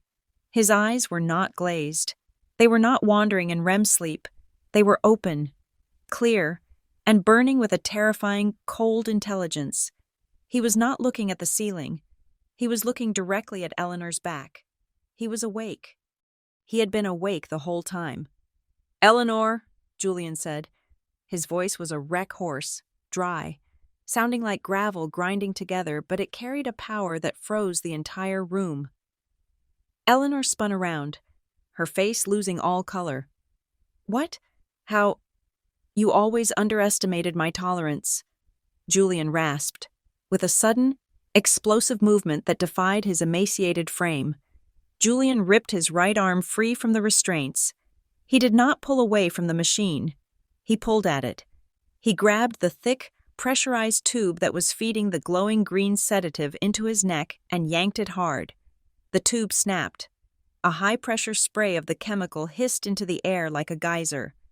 "Now!" Julian roared. He aimed the spraying tube directly at the 2 guards standing nearest to him. The caustic, concentrated chemical hit them full in the face. They screamed, clawing at their eyes as the liquid burned their skin and blinded them instantly. "Kill him!" Eleanor shrieked, scrambling backward, slipping on the slick floor. "Shoot him!" The remaining 4 guards raised their weapons, but chaos had already erupted. Thorne, who had been lying on the floor playing dead, moved with a speed that shocked me. He was no longer the broken doctor. He was the ex-soldier. He swept the legs of the guard standing over him, bringing the man down with a bone-crunching thud. Before the guard could recover, Thorne had twisted his neck and grabbed his sidearm. Bang, bang, 2 shots rang out. 2 guards dropped. "Get Karina!" Julian shouted, struggling to sit up as the remaining wires tore from his skin, blood welling up where the needles had been. I watched in awe as my husband, the gentle architect, the man who loved saffron risotto, grabbed a heavy metal tray from the bedside table and hurled it at the guard approaching me with the syringe. The tray hit the man in the throat, sending him staggering back. Thorne was on his feet now, moving like a whirlwind. He pistol-whipped the blinded guard and spun toward the last man standing near the door. But Eleanor was faster. She had pulled a small silver pistol from her jacket pocket. She was not aiming at Thorne. She was aiming at me. "If I cannot have the cure," she screamed, her face contorted into a mask of pure demonic rage. "No one can—" I stared down the barrel of the gun. I could not move. I could not breathe. Suddenly, the lights in the lab turned from white to a pulsing, angry red. A siren, loud enough to rupture eardrums, began to wail. Lockdown initiated. A computerized voice boomed over the intercom. "Biosafety hazard detected. Seal protocol active."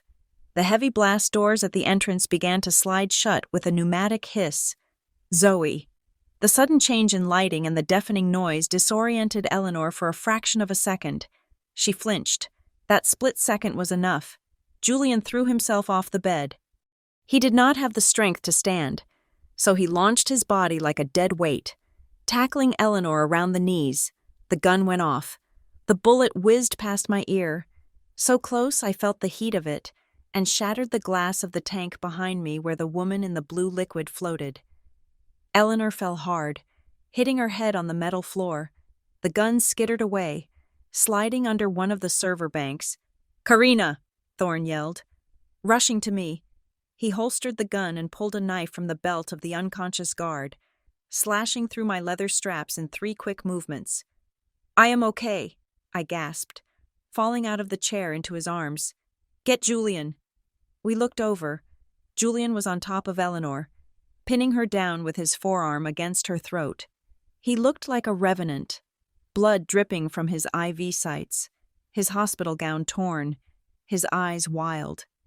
"You are not my mother," he snarled into her face, "and you will never touch my family again." He punched her. A single, solid blow to the temple. Eleanor went limp. "The doors," Thorne shouted. "Zoe is locking the place down. If we do not get out before those blast doors seal, we are trapped in here with the gas." "Gas?" I asked, panic rising again. "Standard protocol for a biohazard breach," Thorne said, pulling me toward the exit. "Incineration or asphyxiation. We have maybe 60 seconds. Julian tried to stand, but his legs gave way. He crumpled to the floor. "Go," he wheezed, looking at me. "Save the baby. I cannot walk." "No," I screamed, breaking free from Thorne's grip. I ran back to Julian. "I am not leaving you, not again, never again." I grabbed his arm, draping it over my shoulder. He was shockingly light, his bones sharp against my skin. "Marcus, help me," Thorne cursed. But he ran back, grabbing Julian's other side. Together, we hoisted him up. "Move, move, move," Thorne bellowed. We ran toward the narrowing gap of the blast doors. The red lights pulsed, making the corridor look like the throat of a dying beast. The siren was a physical pressure in my skull. 50 feet, 30 feet, the steel doors were grinding shut, the teeth of the locking mechanism visible. "Jump," Thorne yelled. We threw ourselves through the gap. My shoulder scraped against the metal. I landed hard on the concrete of the elevator lobby. Thorne and Julian crashing down on top of me, behind us, with a final, earth-shaking thud. The blast doors sealed shut, locking Eleanor Westbrook and her twisted laboratory in a tomb of steel. For a moment, there was only the sound of our ragged breathing and the distant wail of the facility-wide alarm. I pushed myself up, my hands trembling. I touched Julian's face. He was conscious, but barely. He looked at me, a ghost of a smile touching his cracked lips. "You cut your hair," he whispered. I laughed, a sound that was half sob. "I had to become someone else to find you." "The Watchers." Zoe's voice crackled in my earpiece, loud and urgent. "I have locked the guest levels. The elevators are frozen, but Eleanor's private security is overriding my system. You have 5 minutes before they cut through the firewall and storm the sub-basement lobby. You need to get to the boat dock. Now." "Can you walk?" Thorne asked Julian, checking his pulse. "For her? Julian looked at me, his eyes fierce. I can run. It was a lie, but it was the kind of lie that kept people alive. We stood up. I supported Julian on the left, Thorn on the right. We were a broken, bleeding trio, a pregnant widow, a disgraced doctor, and a resurrected man. But as we moved toward the service exit that led to the docks, I knew one thing for certain. The victim, Karina Westbrook, was dead. The woman who walked out of that elevator was a survivor, and she was ready for war. The service corridors of the sanctuary were a suffocating maze of steam pipes and dripping concrete, vibrating with the facility's frantic alarm system. I had Julian's left arm draped over my shoulders, taking the brunt of his weight, while Marcus Thorne supported him from the right, my husband. The man who had once carried me across the threshold of our first apartment without breaking a sweat was now dragging his feet, his breath coming in ragged, wet gasps. Every step was a battle against physics and exhaustion. "Faster," Thorne urged, his voice tight with pain. He was limping badly, favoring his left leg where a ricochet had grazed him during the escape from the lab. "Zoe says the security perimeter is closing in. We have 3 minutes before they cut off the access to the lower docks." I can't," Julian wheezed, his head lolling forward.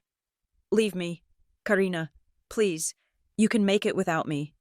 "Shut up," I snapped, tightening my grip on his waist. The adrenaline coursing through my veins was the only thing keeping me upright. "I did not come back from the dead to leave you in a hallway. Julian Westbrook, we walk out of here together, or we do not walk out at all." "Incoming transmission," Zoe's voice cut through the static in my earpiece. "I am picking up Eleanor on the secure channel. She escaped the lockdown. She used a biometric override code I didn't see. She is out. Karina. And she is furious." A second later, Eleanor's voice boomed through the PA system of the corridor, distorted by feedback but chillingly recognizable. "Attention all units. The targets are moving towards Sector 4 waste processing. Listen to me clearly. You are authorized to use lethal force on the 2 men. Kill the doctor. Kill my son." She paused, and the silence was heavier than the sirens. "But the woman," Eleanor hissed, her voice dripping with venom. "Karina remains alive. Shoot her in the legs if you have to. Break her spine if you must. But do not touch the abdomen. I need the fetus intact. Bring me the incubator." I shuddered, a cold wave of nausea washing over me. I was not a person to her. I was just a container for the products she wanted to harvest. "She wants a war," Thorne growled, checking the magazine of his stolen pistol. "Let's give her one." We burst through a set of double doors into a cavernous, dimly lit space. It was the waste processing facility, a nightmarish industrial cathedral of trash compactors, conveyor belts, and roaring incinerators. The air here was hot and smelled of burning plastic and chemical runoff. The noise was deafening, a cacophony of grinding metal that masked the sound of our footsteps. "Dead end," Julian groaned, looking at the complex machinery blocking our path to the service exit on the far side. "No," I said, my eyes scanning the room. This was not a dead end. This was a schematic. It is not a dead end. It is a kill box. My designer's brain, usually reserved for selecting textiles and lighting fixtures, suddenly overlaid the room with a blueprint of danger. I saw the high-voltage conduits running along the ceiling. I saw the hydraulic pressure lines of the compactors. I saw the puddles of industrial solvent leaking on the floor. "Thorne, give me your gun," I ordered. "What?" "Give it to me." He handed it over.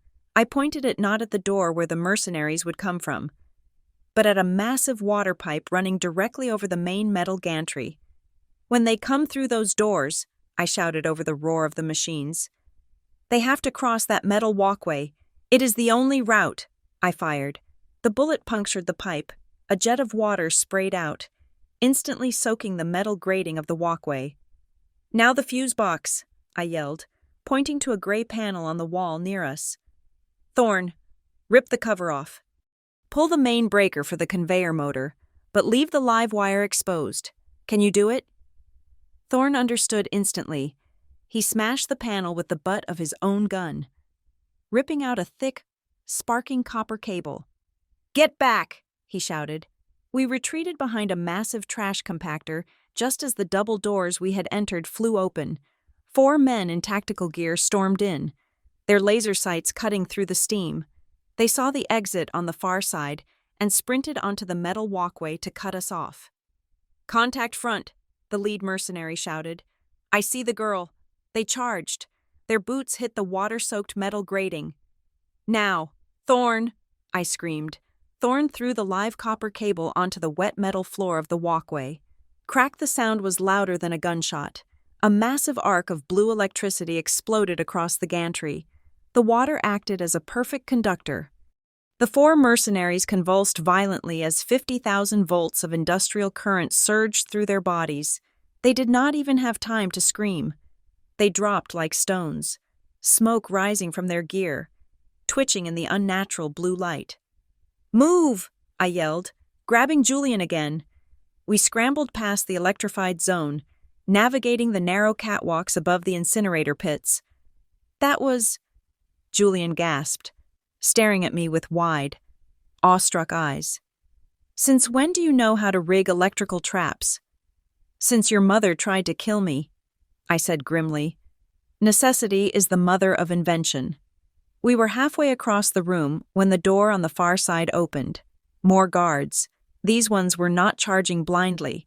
They took up positions behind the machinery, pinning us down with suppressive fire. Bullets sparked off the metal railing inches from my face. I pulled Julian down, shielding him with my body. "We are pinned," Thorn shouted, returning fire. "Karina, get him to cover behind the hopper." We crawled, dragging ourselves over the grimy floor. Julian groaned, clutching his chest.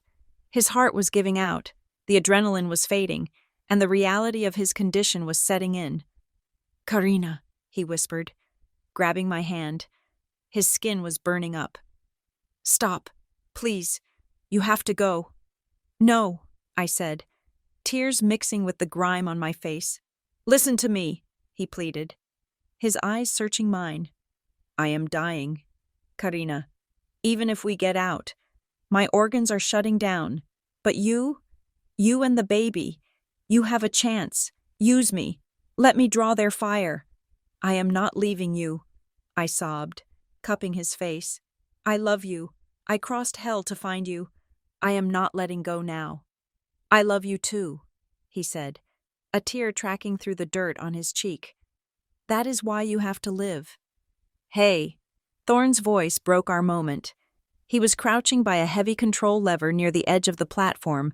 His face was pale, sweat beading on his forehead. He looked at his leg. Blood was pooling rapidly beneath him. A bullet had hit an artery. He looked at us. There was a strange calmness in his eyes. "He is right. Karina," Thorn said, "you cannot carry him and outrun them. Not with that belly. Not with these odds." "Marcus, we can help you," I said, moving toward him. "Stay back," Thorn commanded. He checked his weapon. "Empty." He looked at the mercenaries advancing below us. Then he looked at the massive fuel tanks feeding the incinerators.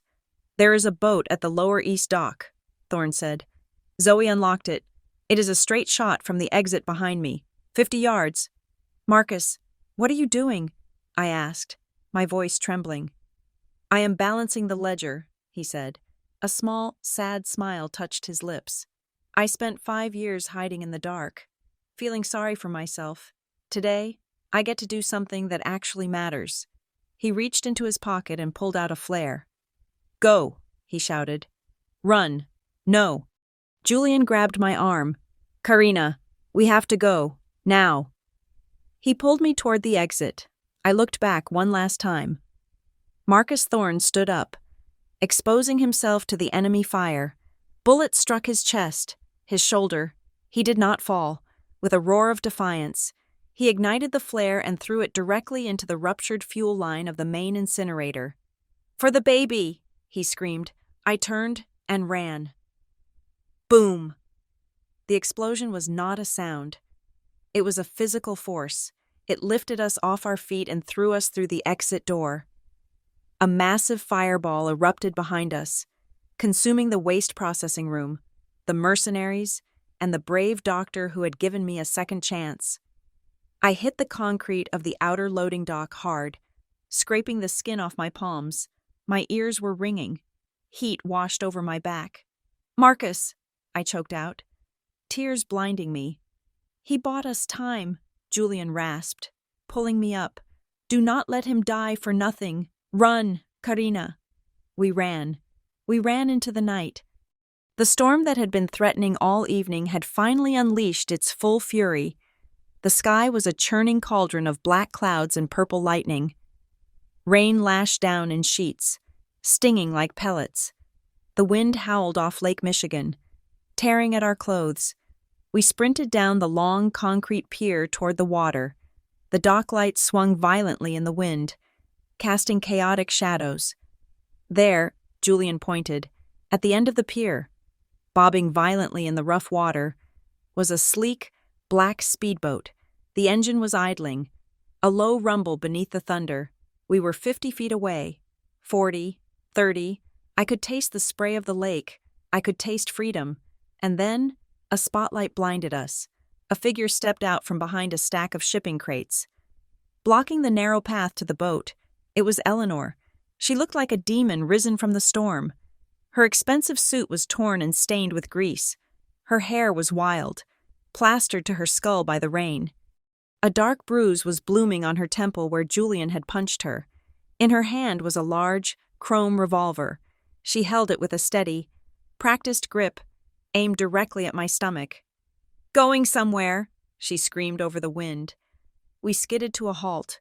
The water churned below us, dark and deadly. "Move, Eleanor," Julian shouted, stepping in front of me. "It is over. The facility is burning. The police are on their way." "It is never over until I say it is," she shrieked. She looked unhinged, her eyes wide and manic. "I built this empire from nothing. I killed it. I bled for it. I will not let you burn it down and walk away with my cure." She cocked the hammer of the gun. "Step aside. Julian," she warned. "I do not want to kill you. You are damaged goods, but I can still salvage some tissue. But the girl, she is leaving here on a stretcher or in a body bag. The choice is yours." "You will have to shoot through me," Julian said, spreading his arms. "Don't tempt me, you ungrateful wretch." Eleanor stepped closer. "I gave you everything. I gave you a name, a legacy, and you threw it away for this orphan trash." She turned the gun slightly, aiming past Julian, trying to get a clear shot at me. "Karina, get on the boat," she commanded. "Now, or I shoot him in the knees and drag you both back to the lab myself." I looked at the boat. I looked at the raging water. I looked at the gun. I was cornered. We were exhausted, unarmed, and facing a woman who had nothing left to lose. Lightning split the sky, illuminating Eleanor's face. It was a mask of pure, concentrated evil. "I am counting to 3, she yelled. 1. I looked around desperately. There was nothing. Just the wet concrete, the metal cleats of the dock, and the storm. 2. I tightened my grip on Julian's hand. I realized then that there was no running left to do. The chase was over. This was the end of the line. But as I looked at the woman who had tormented us, who had killed Marcus, who wanted to butcher my child, something inside me shifted. The fear that had driven me for weeks vanished, replaced by a cold, hard clarity. I was not going to get on that boat, not until she was finished. 3, Eleanor screamed, and as she pulled the trigger, the heavens opened up, and the world dissolved into chaos. The barrel of the revolver was a black eye staring unblinkingly at my midsection. The rain lashed against us, violent and cold, but I could not feel it anymore. The only thing I could feel was the terror radiating from the woman standing 5 feet away from me. Eleanor Westbrook was no longer the composed matriarch of Chicago society. She was a feral animal, cornered and foaming at the mouth, stripped of her mask to reveal the monster underneath. "I will do it, Karina," she shrieked, her voice cracking over the roar of the storm. "Do not think for a second that I will hesitate. I will cut that brat out of you right here on this wet concrete if you do not step onto that boat. I have the kit. I have a cooler. You are just the wrapper. And I am done waiting to open my present." She took a step forward. The gun did not waver. It pointed directly at the life growing inside me. I instinctively stepped back, my heels slipping on the slime-coated dock. Behind me, the dark water of Lake Michigan churned, slamming against the pilings with the force of a battering ram. There was nowhere to go. Julian stepped in front of me again, shielding my body with his own emaciated frame. He was barely standing. His breath came in shallow, rattling gasps, but his eyes were fixed on Eleanor with a hatred so pure it seemed to burn through the rain. "Get out of the way, Julian," Eleanor screamed, waving the gun. "You are useless to me now. Look at you. You are a husk. I drained you dry. Move aside." "You drained me," Julian shouted back, his voice surprisingly strong, fueled by a final reserve of adrenaline. "Is that what you call it? You tortured me. You kept me in a cage like an animal." "I gave you a purpose," Eleanor retorted, her face twisting. "You were nothing, a soft, sentimental boy. Just like your father, I made you part of something greater. I made you the key to immortality." "My father." Julian stepped closer, ignoring the gun. "Let us talk about my father. Eleanor, you killed him, didn't you?" Eleanor laughed. It was a jagged, hysterical sound that sent shivers down my spine. "Of course I killed him," she spat. "The old fool. He was weak. He wanted to donate his fortune to charity. Can you imagine billions of dollars given away to feed the poor while we stood on the brink of scientific godhood?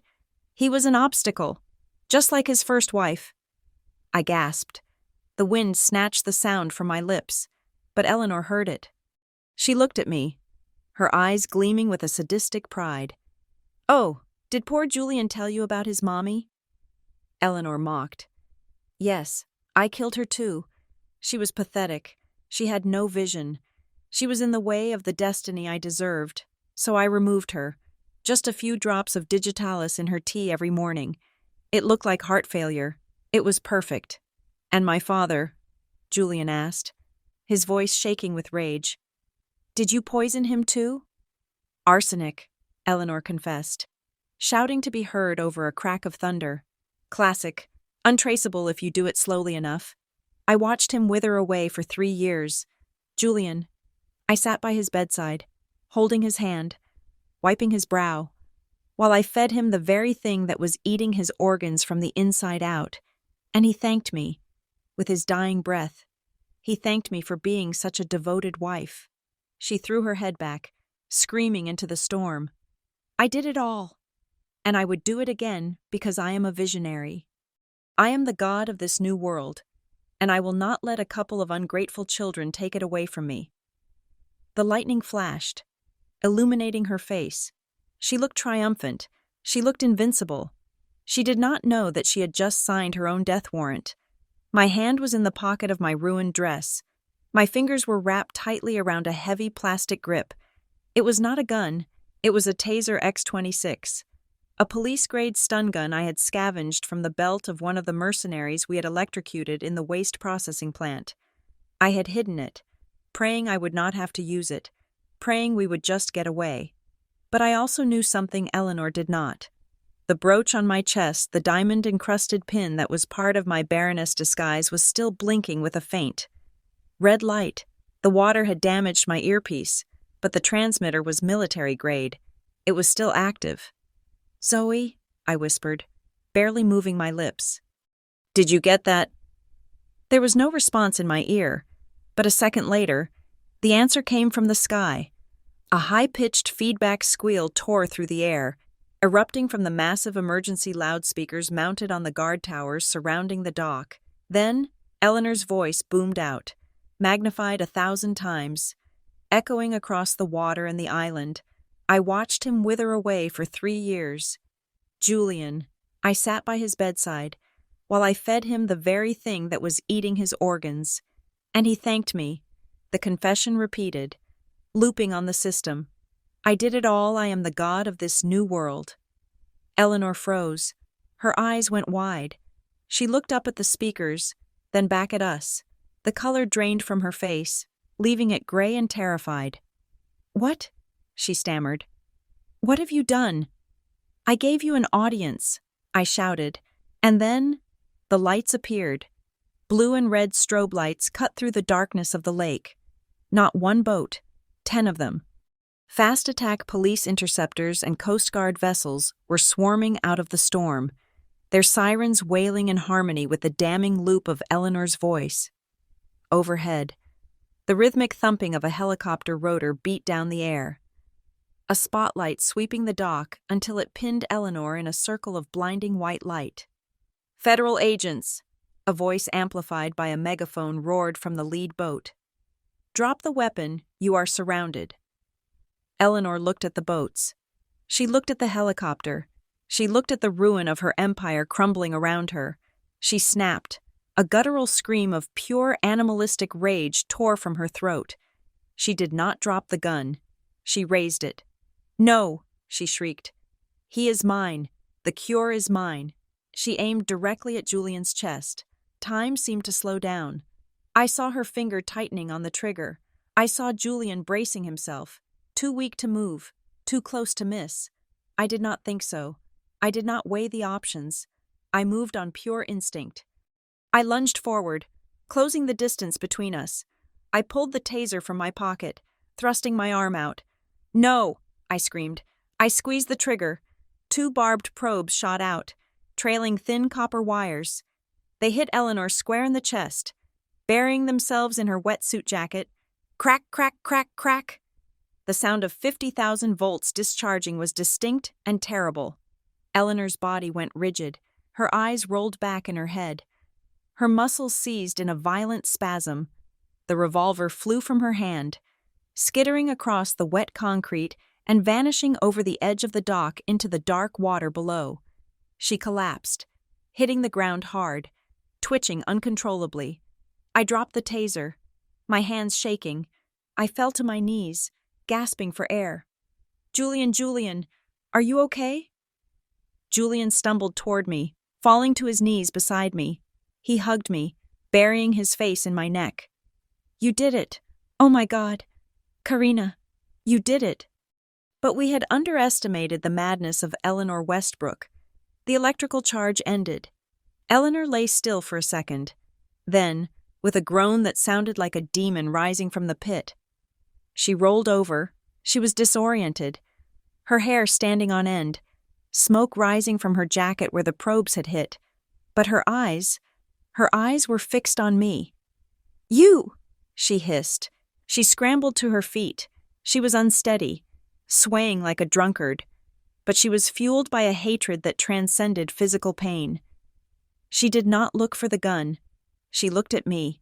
She looked at the edge of the dock behind me. If I go down, she screamed, lunging at me. You are coming with me. She hit me with the force of a freight train. I flew backward. My feet slipped on the wet edge.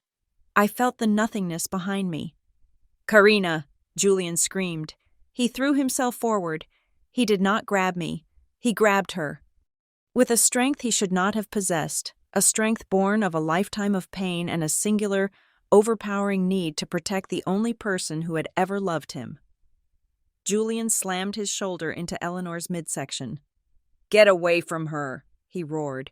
The impact stopped Eleanor's momentum. It pushed her back. She flailed, her arms windmilling wildly, trying to find purchase on the slick concrete. Her heels scrabbled for grip, but there was no grip. Her eyes met mine one last time. In that split second, the rage vanished, replaced by a sudden, terrifying realization of her own mortality. She slipped. She went over the edge without a sound. I scrambled to the side. Looking down, I saw her body hit the churning black water 10 feet below. A massive wave rose up, crashing against the pilings. White foam swallowing the spot where she had fallen. She did not resurface. The lake, heavy and violent, simply took her. Eleanor, Julian gasped, leaning over the edge, staring into the abyss. There was nothing, just the roar of the water and the flashing blue lights of the police boats closing in. She is gone, I whispered, the realization washing over me like the rain. She is really gone. The helicopter descended, the wind from its rotors flattening the waves. Armed officers were swarming onto the dock from the boats, shouting commands, weapons raised. Hands up, hands in the air. I raised my shaking hands. Beside me, Julian tried to do the same, but his body had finally had enough. His eyes rolled back, and he collapsed sideways onto the wet concrete. "Julian!" I screamed. Crawling over to him, I pulled his head into my lap. He was ice cold. His breathing was shallow, barely a flutter in his chest. The adrenaline that had kept him moving was gone, leaving only the wreckage of what his mother had done to him. "Stay with me," I sobbed, stroking his face, wiping away the rain and the grime. "Please, Julian, do not leave me now. We won. We are free. You have to see the baby. You have to see our child." He opened his eyes a fraction. They were unfocused, dimming rapidly. "Karina," he breathed, a whisper lost in the wind. "Safe." "Yes," I cried, rocking him. "We are safe. We are all safe." "Good," he murmured. A small, peaceful smile touched his lips. "Good." His eyes closed. His head grew heavy in my arms. "No, no, no, no," I screamed, looking up at the approaching officers. "Help him. We need a medic. Please save him." A team of paramedics in tactical gear sprinted down the dock, pushing past the officers. They surrounded us, their movements fast and efficient. "Pulse is ready," one shouted. "Respiratory rate critical. We need to intubate. Get the stretcher." They pulled him from my arms. I tried to hold on, but a gentle hand pulled me back. "Ma'am, let them work," a female officer said, wrapping a heavy thermal blanket around my shoulders. "You are safe now." "We have got him." I watched as they worked on him, cutting open his ruined shirt, attaching leads, pumping oxygen into his lungs. I watched as they loaded him onto a stretcher and ran toward the waiting helicopter. I stood up, my legs shaking uncontrollably. I placed a hand on my stomach. The baby kicked, a strong, defiant kick. I looked out at the dark, churning water where Eleanor Westbrook had vanished. The storm was still raging, but for the first time in weeks, the fear was gone. The monster was dead. The nightmare was over. But as I watched the helicopter lift off, carrying the other half of my soul away into the night, I knew the battle for survival had ended, but the battle for life, for healing, for a future was just beginning. "Take me to him," I told the officer, my voice steady. "Take me to my husband." The ice on Lake Michigan did not melt overnight. It retreated slowly, cracking and groaning under the weight of the returning sun, until one day the gray water turned a brilliant, glittering blue. My life followed the same rhythm. The thawing was slow, painful, and filled with the jagged edges of memory. But eventually, the spring arrived. It has been 6 months since the night the storm swallowed Eleanor Westbrook. 6 months since the fires of the sanctuary burned down to ash, taking with them the twisted dreams of a woman who wanted to be a god. I sat on the wooden porch of our new home, a modest A-frame cabin tucked deep in the woods of Wisconsin. Far away from the steel and glass canyons of Chicago, the air here smelled of pine needles and damp earth. Not ozone and antiseptic. In my arms, wrapped in a soft yellow blanket, slept the reason for everything. Hope. We named her Hope not because it was poetic, but because it was the only word that fit. She was a miracle. She had survived the stress, the starvation, the freezing cold, and the madness of her grandmother. She was born 2 weeks ago, screaming with a set of lungs that Julian swore she inherited from me. She had his dark hair and my nose, and when she opened her eyes, they were clear and bright, untouched by the darkness that had surrounded her conception. The screen door creaked open behind me. The sound of a wheelchair rolling over the wooden planks followed. "Is she sleeping?" a gruff voice asked. I smiled, turning slightly. "For now, but she has a feeding schedule that she enforces with military precision, just like her honorary grandfather." Marcus Thorne wheeled himself next to the rocking chair. He looked different. The wild, survivalist beard was trimmed into a neat goatee. He wore a crisp linen shirt instead of a blood-stained coat. His legs were covered by a blanket. He had survived the explosion at the waste processing plant by a stroke of sheer, impossible luck. The blast had thrown him clear into the lake, but the shrapnel had severed the nerves in his spine. He would never walk again. But he was alive, and he was vindicated. "The lawyers called this morning," Thorne said, looking out at the lake. "The Origin dismantling is complete. The board of directors has been indicted on 40 counts of fraud and illegal human experimentation. The settlement checks are going out to the families of the victims next week." "And your license?" I asked. Thorne chuckled, a sound that no longer carried the weight of bitterness. "Reinstated, full honors. The medical board even offered me a position on the ethics committee. Can you imagine me lecturing them on ethics?" "I can think of no one better," I said softly. The sound of chopping wood drew our attention to the yard. Julian was there, swinging an axe with a steady, rhythmic motion. He was shirtless, and the scars from the tubes and the needles were still visible on his chest and arms, pale maps of the torture he had endured. He was thinner than he used to be, and his hair was growing back gray at the temples, but he looked stronger than I had ever seen him. He was not the heir to a pharmaceutical empire anymore, when the courts offered him the assets of Origin as the sole surviving victim and heir. He burned it all down legally. He liquidated everything: the patents, the real estate, the offshore accounts. He took the billions that Eleanor had hoarded for her immortality and poured them into the creation of the Phoenix Foundation, an organization dedicated to helping orphans and victims of medical malpractice. He stopped chopping, wiping sweat from his brow. He looked up at the porch, saw us watching, and his face broke into a radiant smile.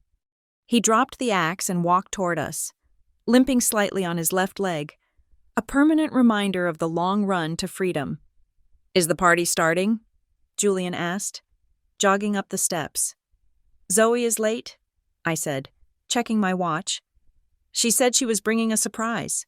As if on cue, the roar of an engine echoed through the trees. A bright purple Jeep tore down the dirt driveway, kicking up a cloud of dust. It skidded to a halt, and Zoe jumped out. She had dyed her hair neon green this time, and she was wearing a t-shirt that said, "I hack for justice."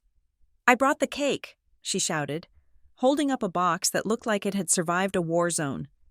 "And I promise I did not bake it myself, so it is actually edible." We laughed. It was a sound that felt foreign at first, but was becoming more familiar every day. We gathered around the picnic table in the backyard. The sun was setting, painting the sky in hues of orange and violet. It was a simple celebration for Hope's 1-month birthday. No press, no society elites, just 4 people bound together by trauma and love. Zoe cut the cake, which turned out to be a decadent chocolate fudge. Thorne sipped his iced tea, his eyes crinkling as he watched Julian hold his daughter. "You know," Zoe said, her mouth full of frosting, "I was digging through the recovered police files yesterday. Old habits die hard." The table went quiet. We all knew what she was looking for. "And?" Julian asked, his voice steady. "Nothing," Zoe said, shaking her head. "They dragged the lake for 3 weeks. They found the gun.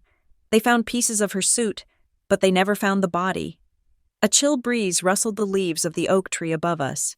The name Eleanor Westbrook still had the power to lower the temperature of a room. "The currents in that part of the lake are treacherous," Thorne said, his voice clinical. "There are underwater caves, drop-offs that go down 300 feet. If she went under in that storm, with the weight of her clothes and the shock of the cold, she is gone. Nature finished what we started." I looked at Julian.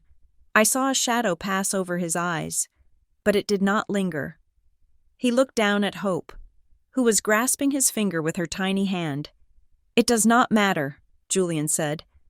"She is a ghost, whether she is at the bottom of the lake or rotting in some hole. She has no power here. Not anymore."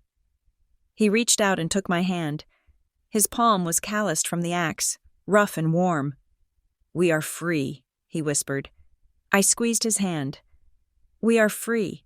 But as I looked around the table at Thorne in his chair, at Zoe with her bright hair, at my husband with his scars, I realized that freedom was not just about escaping.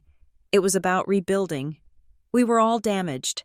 We were all glued back together with jagged seams. But we were whole. Later that evening, after Zoe and Thorne had left, and Hope was asleep in her crib, I sat by the fireplace with Julian. The fire crackled, casting dancing shadows on the walls. I reached into the drawer of the side table and pulled out a small, framed object. It was not a photo. It was a piece of paper. It was the torn half of the check for $50,000. I had found it in my coat pocket the day we escaped. I had kept it. Julian looked at it, and then at me. "Why do you keep that?" he asked gently. "It is a symbol of hate." "No," I said, shaking my head. "It is a reminder." She thought this was my price. She thought $50,000 was enough to make me sell my soul. She thought I was weak. I looked into the fire. She stripped me of my home, my money, my name. She forced me into the gutter. But she forgot one thing. You can strip a woman of her diamonds, but you cannot strip a mother of her fight. I threw the piece of paper into the fire. We watched it curl and blacken. The ink bubbled. The signature of Eleanor Westbrook turned to ash and floated up the chimney, disappearing into the night. "I remember walking down that street in Chicago," I said softly. "I remember feeling like I had died, but I didn't die. I was just reloading." Julian pulled me into his arms. We sat there for a long time, listening to the wind outside. It was no longer a menacing sound. It was just the wind. Life would go on. There would be challenges. The Phoenix Foundation had thousands of people to help. Thorne had a medical system to reform. Zoe had corruption to expose. And Julian and I had a little girl to raise. We would teach her to be kind. We would teach her to be brave. But most of all, we would teach her that she belonged to herself, and that no amount of money could ever buy her worth. I closed my eyes, resting my head on Julian's chest, listening to the steady, strong beat of his heart, the heart that his mother had tried to stop. But which beat on, defiant and full of love, peace. Finally, peace. Camera pans out slowly from the window of the warm, lit cabin.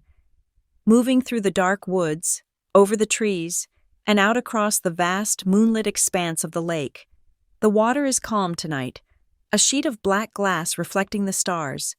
The camera glides lower, skimming the surface, moving further and further away from the safety of the shore, out into the deep, cold center of the lake. There, bobbing gently in the silence, is a small, rusted fishing boat. The engine is cut, the lights are off. Sitting on the single bench is a figure wrapped in a heavy, dark coat. A hood is pulled up, obscuring the head.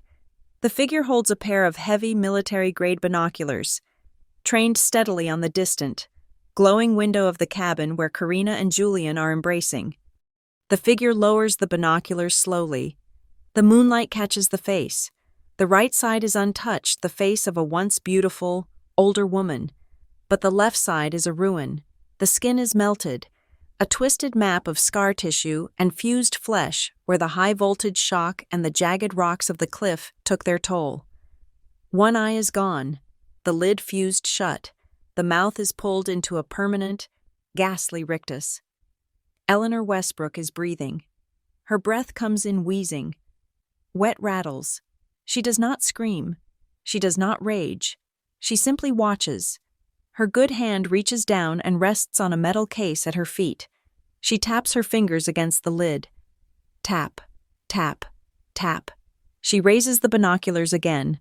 A single, raspy whisper escapes her ruined lips, carried away by the cold wind.